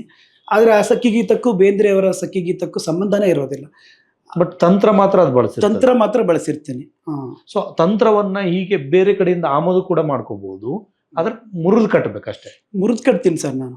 ಅದು ಒಂದು ಕಾವ್ಯ ಪರಂಪರೆಯಲ್ಲಿ ಹಾದು ಬರುವ ಪ್ರತಿಯೊಬ್ಬ ಕವಿಗೂ ಅದು ಆಟೋಮೆಟಿಕ್ ಆಗಿ ಅವನು ಪ್ರಭಾವಕ್ಕೆ ಒಳಗಾಗ್ಬಿಟ್ಟಿರ್ತಾನೆ. ಆದರೆ ಆ ವಸ್ತುವನ್ನು ಅಟೆಂಡ್ ಮಾಡುವಾಗ ನಾನು ಖಂಡಿತ ಅದಕ್ಕಿಂತ ಭಿನ್ನವಾಗಿರಬೇಕು ನನ್ನ ರೂಪಕ, ನನ್ನ ಭಾಷೆ ಅನ್ನೋ ಕಾರಣಕ್ಕೆ ಮತ್ತೆ ಮತ್ತೆ ನಾನು ಯೋಚನೆ ಮಾಡಿ ಅದನ್ನು ಮುರಿದು ಕಟ್ಟಿದ್ದನ್ನು ಮತ್ತೆ ಪಾಲಿಷ್ ಮಾಡೋದು, ಮತ್ತೆ ಇದನ್ನು ಮಾಡ್ತೀನಿ ಸರ್. ಈಗ ಈ ಕಣ್ಣ ಪಾಪೆಯ ಬೆಳಕು ಅನ್ನೋದು ನಿಮ್ಮ 4ನೇ ಸಂಕಲನ.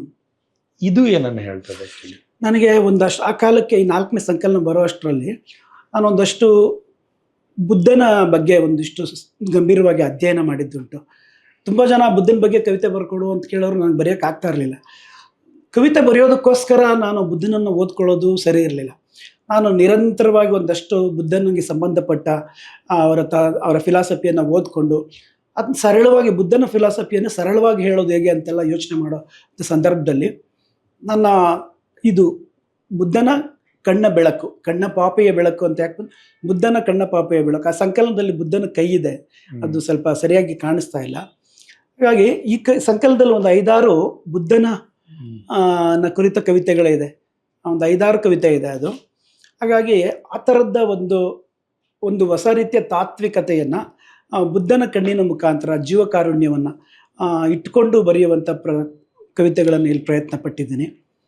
ಈ ಬುದ್ಧ ಅಂದ್ರೇನೆ ಬೆಳಕು ಆ್ಯಕ್ಚುಲಿ. ಹೌದು ಸರ್, ಅದು ಬೆಳಕು. ಅದು ನನಗೆ ಕಣ್ಣ ಪಾಪೆಯ ಬೆಳಕು ಅಂದರೆ ಅದು ತುಂಬ ಪ್ರಜ್ವಲವಾದ ಬೆಳಕಲ್ಲ, ಕಣ್ಣ ಒಳಗಡೆ ಇದೆ ಅದು. ಅದನ್ನು ಕಣ್ಬಿಟ್ಟು ನೋಡುವ ಮತ್ತು ಅನುಭವಿಸುವವರಿಗೆ ಮಾತ್ರ ಕಾಣುವ ಬುದ್ಧನ ಬೆಳಕು ಅದು ಪ್ರಜ್ವಲಿಸುವ. ಈಗೆಲ್ಲ ಬುದ್ಧನನ್ನು ಇಟ್ಕೊಂಡು, ಬುದ್ಧನ ರೂಪಕವನ್ನು ಇಟ್ಕೊಂಡೇ ಒಂದು ಟ್ರೆಂಡ್ ಮಾಡ್ಕೊಂಡು ಬುದ್ಧನ ಬಗ್ಗೆ ಬರೆದ್ರೆ, ಅಂಬೇಡ್ಕರ್ ಬಗ್ಗೆ ಬರೆದ್ರೆ, ಗಾಂಧಿ ಬಗ್ಗೆ ಬರೆದ್ರೆ ನಾನು ಈ ಸಮುದಾಯವನ್ನು ಪ್ರತಿನಿಧಿಸುವ ಅನ್ನುವ ಥರದ ಒಂದು ಭ್ರಮೆ ಒಂದಷ್ಟು ಈ ಕಾಲಮಾನದ ಕವಿಗಳಲ್ಲಿ ಇರೋದನ್ನು ನೀವು ಗಮನಿಸಿರ್ಬೋದು. ಹಾಗಾಗಿ ಸಾಂಕೇತಿಕವಾಗಿ ನನ್ನ ಒಳಗಡೆ ಬುದ್ಧ ಇಳಿಬೇಕು, ಅದು ನನ್ನ ಸುತ್ತಣ ಜಗತ್ತನ್ನು ನೋಡಿ ಅವರಿಗೆ ಸ್ಪಂದಿಸುವ ಮುಖಾಂತರ ನನ್ನ ಕವಿತೆ, ನನ್ನ ಭಾಷೆ, ನನ್ನ ನಡವಳಿಕೆ ಅದು ವ್ಯಕ್ತವಾಗಬೇಕು. ಅದು ಕಣ್ಣ ಒಳಗಿನ ನಮ್ಮನ್ನು ಅಂತರಂಗಿಕವಾಗಿ ಬೆಳಗುವ ಬೆಳಕಾಗಿರಬೇಕೇ ಹೊರತು ಈ ಸಮಾಜಕ್ಕೆ ಪ್ರೊಜೆಕ್ಟ್ ಮಾಡಿಕೊಳ್ಳುವ, ಪ್ರಜ್ವಲಿಸುವ ಇನ್ಯಾವುದೋ ಬೆಳಕಲ್ಲ. ಅದಕ್ಕೆ ನಾನು ಕಣ್ಣ ಪಾಪೆಯ ಬೆಳಕು ಅಂತ ಇಟ್ಟಿದ್ದೀನಿ ಸರ್ ಅದಕ್ಕೆ ಹೆಸರು. ಈ ಕವಿತೆಗಳು ಇದನ್ನು ಕಟ್ಟುವಾಗ ಇದ್ದ ಮನಸ್ಥಿತಿಗೂ ನಿಮ್ಮ ಮೊದಲ ಸಂಕಲನ ಬಂದಾಗ ಅಥವಾ ಸಂಕಲನ ಬರೋದಕ್ಕಿಂತ ಮುಂಚಿನ ಏನು ವ್ಯತ್ಯಾಸ ಅನ್ನಿಸ್ತದೆ ನಿಮಗೆ? ಮೊದಲ ಸಂಕಲನದಲ್ಲೂ ಕೂಡ ಈಗ ತುಂಬ ಶೋಷಣೆಗೆ ಒಳಗಾದ ಸಮುದಾಯವೊಂದರಿಂದ ಬಂದ ಕವಿಗಳ ಕವಿತೆಯನ್ನು ನೀವು ಪ್ರಾರಂಭದ ಕವಿತೆಗಳನ್ನು ಗಮನಿಸಿದ್ರೆ, ಆ ಸಿದ್ಧಲಿಂಗಯ್ಯ ಅವರು ಇಕ್ರಲ ಒದಿರಲ್ಲ ಅನ್ನೋ ಕವಿತೆಯಿಂದ ಹಿಡ್ಕೊಂಡು ಆನಂತರ 2 ಮತ್ತು 3ನೇ ತಲೆಮಾರಿಗೆ ಬರೋವರೆಗೂ ಆ ರೋಷ ಮತ್ತು ಆಕ್ರೋಶ, ನೋಯಿಸಿದವರಿಗೆ ಮತ್ತೆ ಸೇಡ್ ಕೊಡಬೇಕು, ಆ ಥರದ್ದು ನನಗೆಲ್ಲೂ ಬಂದಿಲ್ಲ. ನಾನು ಮೊದಲ ಸಂಕಲನದಲ್ಲೂ ಅಷ್ಟೇ, ನಮ್ಮನ್ನು ನೋಯಿಸಿದವರನ್ನು ಕಣ್ಣು ತೆರೆಸುವ ಕೆಲಸವನ್ನು ಕವಿತೆ ಮಾಡಬೇಕೇ ಹೊರತು ಅವ್ರ ಜೊತೆ ಯುದ್ಧಕ್ಕೆ ಇಳಿಯುವ ಕೆಲಸ ನಂದಲ್ಲ ಕವಿಯಾಗಿ ಅಂತ ನನಗೆ ಪ್ರಜ್ಞಾಪೂರ್ವಕವಾಗಿ ಇದ್ದಿದ್ದರಿಂದ ಮೊದಲನೇ ಸಂಕಲನದಲ್ಲೂ ನಾನು ಅದನ್ನು ಪಾಲಿಸ್ಕೊಂಡು ಬಂದಿದ್ದೀನಿ. ಹಾಗಾಗಿ ಕವಿಯಾದವನ ಕೆಲಸ ಸೇಡಲ್ಲ, ಗೊತ್ತಿದ್ದೋ ಗೊತ್ತಿಲ್ಲದೆಯೋ ನಮ್ಮನ್ನು ನೋಯಿಸಿದ, ಅವಮಾನಿಸಿದವರನ್ನು ನಾವು ಪ್ರೀತಿಯಿಂದ ಅವರಿಗೆ ನೋವು ಕೊಟ್ಟವರಿಗೆ ನೋವಿನ ಅನುಭವವನ್ನು ಅವರಿಂದನೇ ಅನುಭವಿಸುವ ಹಾಗೆ ಕಣ್ತರಿಸುವ ಕೆಲಸವನ್ನು ಮಾಡಬೇಕು ಅಂತ ನಂಬಿಕೆ ಇದೆ ನನಗೆ. ಹಾಗಾಗಿ ನನ್ನ 4ನೇ ಸಂಕಲನದಲ್ಲಿಯೂ ಕೂಡ ಇಡೀ ನನ್ನ ಕಾವ್ಯಯಾನದ ಉದ್ದಕ್ಕೂ ಎಲ್ಲಿಯೂ ಕೂಡ ಸೇಡು, ಆಕ್ರೋಶ, ಸಿಟ್ಟುಗಳನ್ನು ಹೊರಹಾಕುವ ಕೆಲಸ ಇಲ್ಲ. ಹಾಗಾಗಿ ಮನುಷ್ಯನನ್ನು ಪರಿವರ್ತಿಸುವುದೇ ಕವಿತೆಯ ಮುಖ್ಯವಾದ ಉದ್ದೇಶ ಆಗಿರೋದ್ರಿಂದ, ಮನುಷ್ಯನನ್ನು ಮಾನವೀಯ ಅಂತಃಕರಣದ ಕಡೆಗೆ ಕರ್ಕೊಂಡು ಹೋಗೋದೇ ನಮ್ಮ ಉದ್ದೇಶ ಆಗಿರೋದ್ರಿಂದ, ನಮ್ಮನ್ನು ದ್ವೇಷಿಸಿದವರು, ಅವಮಾನಿಸಿದವರು, ಶೋಷಣೆ ಮಾಡಿದವರು ನಮ್ಮನ್ನು ಪ್ರೀತಿಸುವ ಹಾಗೆ ಮಾಡುವುದೇ ಕವಿತೆಯ ಮತ್ತು ಕವಿಯ ಉದ್ದೇಶ ಅಂತ ಅಂದುಕೊಂಡಿರೋದ್ರಿಂದ ನಾನು ಎಲ್ಲೂ ಕೂಡ ಆ ಥರದ ಒಂದು ಸಿಟ್ಟು ಸೇಡನ್ನು ಹಾಕಿಲ್ಲ. ಮನುಷ್ಯನ ಅಂತರಂಗದ ಕಣ್ಣನ್ನು ತೆರೆಸುವ ಕೆಲಸವನ್ನು ಮಾಡಬೇಕು ಅನ್ನುವ ಉದ್ದೇಶ ಇಟ್ಕೊಂಡು ಕಣ್ಣ ಪಾಪೆಯ ಬೆಳಕನ್ನು ಬರೆದಿದ್ದೇನೆ. ಇಲ್ಲಿ ಸಣ್ಣ ಮಕ್ಕಳ ಮೇಲೆ ಮೃಗಗಳ ಹಾಗೆ ವರ್ತಿಸುವ ಒಂದು ವರ್ತನೆಯ ಕವಿತೆಗಳಿದ್ದಾವೆ. ಹಾಗೆಯೇ ಮನುಷ್ಯತ್ವದ ಕಣ್ಣನ್ನು ತೆರೆಸುವ ಕೆಲಸವನ್ನು ಮಾಡಿದ ಬುದ್ಧನ ಕಾರುಣ್ಯದ ಕವಿತೆಗಳು ಈ ಸಂಕಲನದಲ್ಲಿ ಇದೆ. ಹೀಗಾಗಿ ಮಾನವ ಪ್ರೇಮದ ಅಂತಃಕರಣವನ್ನು ಮತ್ತು ಅದರೊಳಗಡೆ ಇರುವ ಮೃಗೀಯತ್ವವನ್ನು ಹೋಗಲಾಡಿಸಿ ಮನುಷ್ಯತ್ವವನ್ನು ಜಾಗೃತಗೊಳಿಸುವ ಮತ್ತು ತಾಯ್ತನವನ್ನು, ಪ್ರೀತಿಯನ್ನು ಜಗತ್ತಿಗೆ ಹಂಚುವ ಕೆಲಸವನ್ನು ಕವಿಯಾದವನ್ನು ಮಾಡಬೇಕು ಅನ್ನೋದನ್ನು ನಂಬಿಕೆ ಇಟ್ಕೊಂಡು ಆ ಥರದ ಸಂಕಲನಗಳನ್ನು ಬರೆದಿದ್ದೀನಿ. ಸೊ ನನಗೆ ಒಂದು ಸಣ್ಣ ಕುತೂಹಲ ಏನಂದರೆ, ಒಂದು ಕವಿತೆ ಅನ್ನೋದು ಹೇಗೆ ಹುಟ್ಟುತ್ತದೆ? ಅದು ತುಂಬ ಕಷ್ಟದ ಕೆಲಸ ಇದು. ಕವಿತೆ ನಾನು ಪ್ರಯತ್ನಪೂರ್ವಕವಾಗಿ ಯಾವತ್ತೂ ಬರೆಯದೇ ಇದ್ದಿದ್ದರಿಂದ ಅದು ಹೇಗೆ ಹುಟ್ಟುತ್ತೆ ಅಂತ ನನಗೆ ತಕ್ಷಣ ಹೇಳೋಕ್ಕಾಗಲ್ಲ. ಕವಿತೆ ಅನ್ನೋದು ಒಂದು ವಿಸ್ಮಯದ ಹುಳು ಅಂತೆಲ್ಲ ನಾನು ಬರೆದಿದ್ದೇನೆ. ಅದು ಬೇಂದ್ರೆ ಹೇಳ್ತಾರೆ, ಇದ್ದಕ್ಕಿದ್ದಾಗೆ ಅದು ಭೃಂಗದ ಬೆನ್ನೇರಿಕೊಂಡು ಬರುವ ಒಂದು ಕಲ್ಪನಾ ವಿಲಾಸ, ಈ ಥರದ್ದೆಲ್ಲ ಕನ್ನಡ ಹಿರಿಯ ಕವಿಗಳು ಹೇಳಿದ್ದಾರೆ. ನನಗೆ ಯಾವುದೇ ಒಂದು ಅನುಭವ ತೀವ್ರವಾಗಿ ಕಾಡಿದಾಗ ನಾನು ತಕ್ಷಣಕ್ಕೆ 1-2 ಸಾಲು ಬರಿತೀನಿ, ಇಲ್ಲ ಅಂತಲ್ಲ. ನಾನು ಫೈನಲ್ ಇಯರ್ BA ಓದಿದಾಗ ನನ್ನ ಕ್ಲಾಸ್ಮೇಟ್ ಒಬ್ಬಳು ತುಂಬ ಸುಂದರಿಯಾದ ಒಂದು ಹುಡುಗಿ, ಅವಳಿಗೆ ತೊನ್ನಿತ್ತು. ಆ ತೊನ್ನಿನ ಕಾರಣಕ್ಕೆ ತುಂಬ ವರ್ಷ ಮದುವೆ ಆಗಿರಲಿಲ್ಲ. ಆಕೆ ಮೇಕಪ್ ಮಾಡ್ಕೊಳ್ಳೋವಾಗಲೂ ತುಟಿಗೆ ಲಿಪ್ಸ್ಟಿಕ್ ಹಚ್ಕೊಂಡಿರೋ ಸ್ಟೇಜ್ ಮೇಲೆ ನಿಂತಿದ್ಲು. ಆ ಒಂದು ಮಚ್ಚೆ ನನ್ನನ್ನು ಯಾವಾಗಲೂ ಕಾಡ್ತಾ ಇತ್ತು. ಆವಾಗ ಬರೆದಿದ್ದಂಥ ರಿಸೆಪ್ಷನಲ್ಲಿ 92ರಲ್ಲಿ ರಿಸೆಪ್ಷನಲ್ಲಿ ನಾನು ನೋಡಿ ಬರೆದ 2 ಸಾಲು ಸುಮಾರು 20 ವರ್ಷಗಳ ಆದ ನಂತರ ಆ ಸಾಲು ಒಂದು 20 ಸಾಲುಗಳ ಕವಿತೆಯಾಗಿ ರೂಪುಗೊಂಡಿತ್ತು. ಹಾಗಾಗಿ ಯಾವಾಗಲೂ ಬಂದ ಒಂದು ಎಕ್ಸ್ಪೀರಿಯೆನ್ಸನ್ನು ನಾನು ಒಂದು ಕಡೆ ಇಟ್ಕೊಂಡಿರ್ತೀನಿ. ಅದು ಮತ್ತಿನ್ಯಾವಾಗಲೂ ಅದು ಬೆಳವಣಿಗೆ ಆಗುವ ಸಂದರ್ಭವನ್ನು ನಾನು ಅನೇಕ ಕವಿತೆಗಳನ್ನು ಮಾಡಿದ್ದೀನಿ. ಹಾಗಾಗಿ ಅದು poetry is a spontaneous overflow of powerful feelings, emotions recollected in tranquility ಅಂತ ಶೇಕ್ಸ್ಪಿಯರ್ ಅಥವಾ ವರ್ಡ್ಸ್ವರ್ತ್ ಹೇಳ್ತಾರಲ್ಲ, ಇದ್ದಕ್ಕಿದ್ದ ಹಾಗೆ ಒಮ್ಮುವ ಭಾವನೆಗಳ ಕಾರಂಜಿ ಅಂತ ನಾನಂತೂ ಅಂದ್ಕೊಳ್ಳಲ್ಲ. ಆ ಕಾಲದ ಎಲಿಯಟ್ ಅದನ್ನು ಬೈದಿದ್ರು, ಕವಿತೆಯನ್ನು ಅನುಭವದ ಬಳ್ಳಿಯಲ್ಲಿ ಅರಳುವ ಹೂವು ಅಂತ. ಹಾಗಾಗಿ ನಮ್ಮ ಅನುಭವದ ಆಳಕ್ಕೆ ಇಳಿದು ನಿಧಾನವಾಗಿ ಜಡಿಮಳೆಗೆ ತೊಯ್ದ ಭೂಮಿಯ ಹಾಗೆ ನಮ್ಮ ಮನೋಭೂಮಿಗೆ ಸಿದ್ಧವಾಗಿ ಯಾವಾಗಲೂ ಒಳಗಡೆ ಇದ್ದಂತಹ ಒಂದು ಆ ಪ್ರತಿಭೆಯ ಬೀಜ ಮೊಳಕೆಯೊಡೆದು ಸಹಜವಾಗಿ ಬಂದಾಗ ಅದು ಒಳ್ಳೆ ಕವಿತೆ ಆಗುತ್ತೆ ಅಂತ ನಾನು ನಂಬ್ಕೊಂಡಿದ್ದೀನಿ. ಹಾಗಾಗಿ ಪ್ರಯತ್ನಪೂರ್ವಕವಾಗಿ ನಾನು ಕವಿತೆಯನ್ನು ಬರೆಯುವ ಕೆಲಸ ಅಲ್ಲ, ಅದು ಸಹಜವಾಗಿ ನಮ್ಮ ಭಾವನೆಗಳ ಉತ್ಕಟತೆಯಲ್ಲಿ ಬಂದಾಗಲೂ ಕವಿತೆಯನ್ನು ಬರೀಬೋದು. ಪ್ರಯತ್ನಪೂರ್ವಕವಾಗಿ ನಾನಂತೂ ಯಾವ ಕವಿತೆಯನ್ನು ಬರೆದಿಲ್ಲ ಸರ್. ಹಾಗಾಗಿ ನಿಮ್ಮಲ್ಲಿ ಒಂದು ಟಿಪ್ಪಣಿ ಪುಸ್ತಕ ಅಂತ ಇರ್ತದೆ, ಕವಿತೆ ಬರೆಯೋದಕ್ಕಾಗಿ ಬೇಕಾಗಬಹುದಾದ ವಸ್ತುಗಳನ್ನು? ಇಲ್ಲ ಸರ್, ನಾನು ಯಾವತ್ತೂ ಆ ಥರ ಟಿಪ್ಪಣಿ ಪುಸ್ತಕ ಅಂತ ಇಟ್ಕೊಂಡೇ ಇಲ್ಲ. ಏನೋ ಒಂದು ಅನುಭವ ಅನ್ಸಿದಾಗ ಒಂದೆರಡು ಸಾಲು ಎಲ್ಲೋ ಹೋಗ್ತಾ ಇರ್ತೀನಿ, ಮಲೆನಾಡಿಗೆ ಹೋಗಿರ್ತೀನಿ, ಕುಪ್ಪಳಿಗೆ ಹೋಗಿರ್ತೀನಿ, ಶಿವಮೊಗ್ಗಗೆ ಹೋಗಿರ್ತೀನಿ. ಪ್ರಕೃತಿಯನ್ನು ನೋಡಿದಾಗ ರಮ್ಯವಾದ ಮನೋಭಾವದಲ್ಲಿ ಅವತಾರದ ಒಂದು ರಮ್ಯವಾದ 2 ಸಾಲು ಬಂದಾಗ ನಾನು ಬರೆದಿಟ್ಕೊಂಡಿರ್ತೀನಿ. ಆವತ್ತೇ ಮನೆಗೆ ಬಂದು ಅದನ್ನು ಕಂಪ್ಲೀಟ್ ಮಾಡಬೇಕು ಅಂತ ಯಾವತ್ತೂ ಅಂದ್ಕೊಂಡಿಲ್ಲ. ಯಾವಾಗ ಅದನ್ನು ನಾನು ಪೂರೈಸಿದ್ದು ಇದೆ.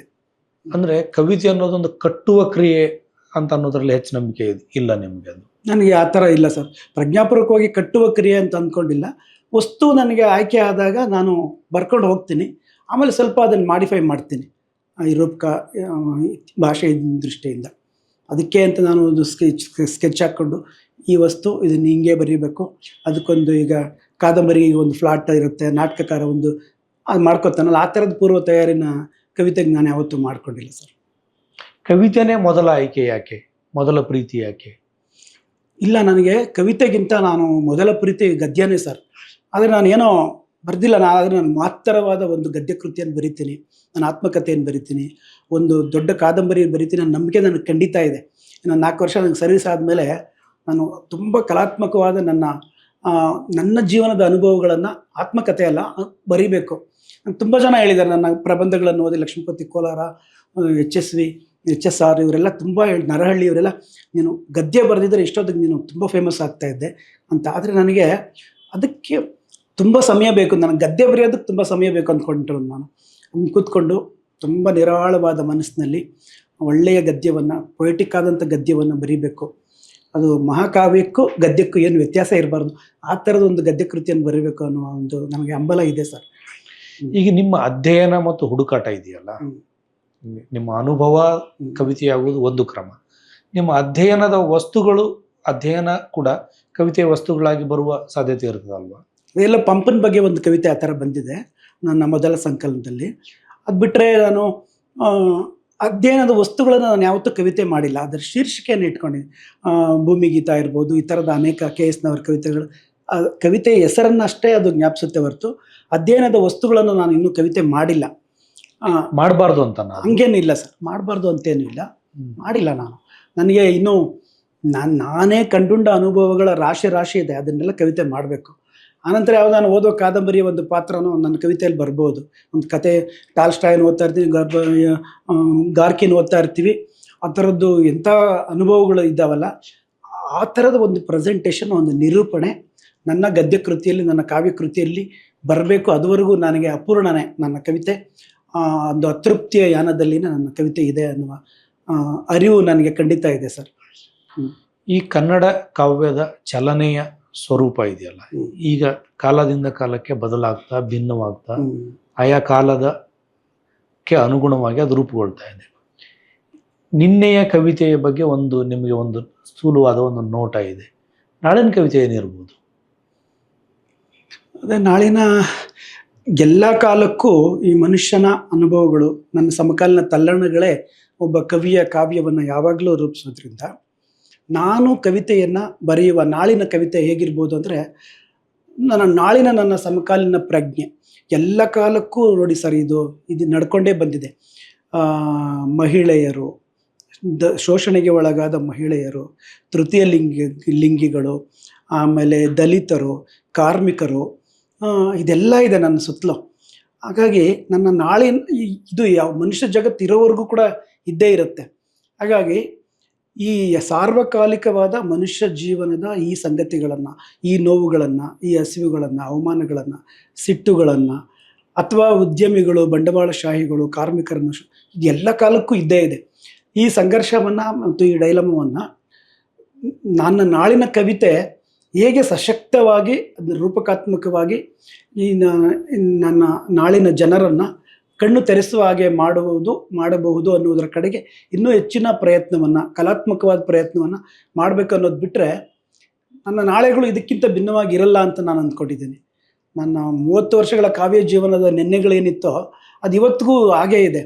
ಸ್ವಲ್ಪ ಮಟ್ಟಿಗಿನ ಆಶಾವಾದಿತನ ಅಥವಾ ಜನರು ಈ ಸಮುದಾಯಗಳನ್ನು, ಈ ಜನರನ್ನು ನೋಡುವ ದೃಷ್ಟಿಕೋನದಲ್ಲಿ ಸ್ವಲ್ಪ ಅಂತಃಕರಣ ಸೇರಿಕೊಂಡಿದೆ ಅಂತ ನನಗೆ ಅನ್ನಿಸ್ತಾ ಇದೆ. ಹಾಗಾಗಿ ಒಟ್ಟು ಸಮಾಜವನ್ನು, ಒಟ್ಟು ಪ್ರಪಂಚವನ್ನು, ಮನುಷ್ಯ ಜಗತ್ತನ್ನು ಪ್ರೀತಿಸುವ ಕಡೆಗಿನ ಹಂಬಲವನ್ನು ನಮ್ಮ ಕವಿಯಾಗಿ ನಾನು ಮಾಡಬೇಕು ಅಂತ ಅಂದ್ಕೊಂಡಿದ್ದೀನಿ ಸರ್. ನಿಮ್ಮ ಅಧ್ಯಾಪನ ವೃತ್ತಿ, ಅಧ್ಯಯನದ ಪ್ರಶ್ನೆ ಕೇಳಿದೆ, ನಿಮ್ಮ ಅಧ್ಯಾಪನ ವೃತ್ತಿ ನಿಮ್ಮ ಕವಿತೆಯ ರಚನೆಗೆ ಹೇಗೆ ಪೂರಕವೋ, ಹೇಗಿರ್ತದೆ? ಏನಾದರೂ ಉಪಯೋಗ ಇದೆಯಾ? ನನ್ನ ಅಧ್ಯಾಪನ ವೃತ್ತಿ ಯಾವಾಗಲೂ ನನ್ನ ಕವಿತೆಗೆ ಪೂರಕ ಅಂತ ನನಗೆ ಅನಿಸೇ ಇಲ್ಲ. ಯಾಕೆಂದರೆ ನನ್ನ ಕವಿತೆಯನ್ನು ಓದುವ ನನ್ನ ಸಹೋದ್ಯೋಗಿಗಳೇ ನನ್ನ ಕವಿತೆಯನ್ನು ನಾನು ಓದ್ತೀನಿ ಕೊಡಿ ಅನ್ನೋ ಸಹೋದ್ಯೋಗಿಗಳು ಈಗ ಯಾವಾಗ ಸಿಗ್ತಿಲ್ಲ. ನನ್ನ ವಿದ್ಯಾರ್ಥಿಗಳು ಕೂಡ ಈ ನನ್ನ ಅಧ್ಯಾಪಕರು ಒಬ್ಬ ಕವಿ ಅನ್ನೋ ಕಾರಣಕ್ಕೆ ತುಂಬ ಪ್ರೀತಿಯಿಂದ ನನ್ನ ಹತ್ರ ಓಡ್ಬಂದು ನನಗೆ ಸಂಬಂಧವನ್ನು ಬೆಳೆಸ್ಕೊಂಡಿರೋ ಉದಾಹರಣೆಗಳು ಕಡಿಮೆ. ಯಾಕೆಂದರೆ ಟೆಕ್ಸ್ಟ್ ಬುಕ್ಕಲ್ಲಿರುವಂಥ ಕಾವ್ಯವನ್ನೇ ಓದುವುದರ ಕಡೆಗೆ ಆಸಕ್ತಿ ಕಡಿಮೆ ಆಗ್ತಾ ಇರುವ ಈ ಸಂದರ್ಭದಲ್ಲಿ ಈ ಪ್ರಶ್ನೆ ತಕ್ಷಣ ಆಸಕ್ತಿ ನೀವು ಬರೆಸ್ಬೇಕಲ್ಲ ಮೇಷ್ಟ್ರಾಗಿ ಅಂತ ನೀವು ಕೇಳ್ಬೋದು. ಹೀಗಾಗಿ ಹೇಗಾಗಿದೆ ಅಂದರೆ, ಕಾವ್ಯದ ಪಠ್ಯಪುಸ್ತಕದಲ್ಲಿರುವ ಕಾವ್ಯವನ್ನು ಓದುವುದು ಅಂದರೆ ಪರೀಕ್ಷೆಯವರೆಗೆ ಮಾತ್ರ ಓದುವುದು ಮತ್ತು ಮರೆಯುವುದು, ಅಂಕ ತೆಗೆಯುವುದಕ್ಕೋಸ್ಕರ ಕಾವ್ಯವನ್ನು ಓದುವುದು ಮತ್ತು ಮರೆಯುವುದು ಅನ್ನುವ ಮಟ್ಟಿಗೆ ಒಂದು ಹೊಸ ಪೀಳಿಗೆ ಇದೆ. ಹಾಗಾಗಿ ಅಧ್ಯಾಪನ ವೃತ್ತಿಯಲ್ಲಿ ಗಂಭೀರವಾಗಿ ತೊಡಗಿಸ್ಕೊಂಡು ಪಂಪ, ರನ್ನ, ಕುವೆಂಪು ಇವರೆಲ್ಲ ನಾನು MA ವಿದ್ಯಾರ್ಥಿಗಳಿಗೆ ಪಾಠ ಮಾಡ್ತೀನಿ. ಅವ್ರು ರ್ಯಾಂಕು ತಗೋತಾರೆ.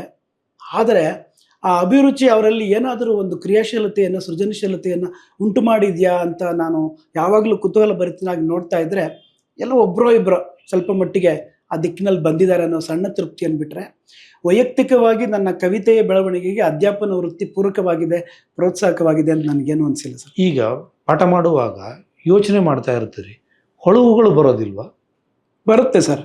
ಕವಿತೆಗೆ ಹೊಳವುಗಳು ಬರಲ್ವಾ? ಅವಾಗ ಬರುತ್ತೆ. ಯಾವಾಗ ಪಂಪನ ಪಾಠ ಮಾಡ್ತಾ ಇರ್ತೀನಿ, ಬೇಂದ್ರೆಗೆ ಪಾಠ ಮಾಡ್ತಾ ಇರ್ತೀನಿ, ನಾನು ಎಷ್ಟೋ ಸಾರಿ ವಿದ್ಯಾರ್ಥಿಗಳಿಗೆ ಇದೇ ಪ್ರಸಂಗವನ್ನು ನನ್ನ ಕವಿತೆಯಲ್ಲಿ ಹಿಂಗೆ ಹೇಳಿದ್ದೀನಿ, ನಾನು ಹಿಂಗೆ ಬಳಸಿದ್ದೀನಿ, ಸಾಧ್ಯವಾದ್ರೆ ನೋಡಿ ಅಂತ ಹೇಳಿದ್ದೀನಿ.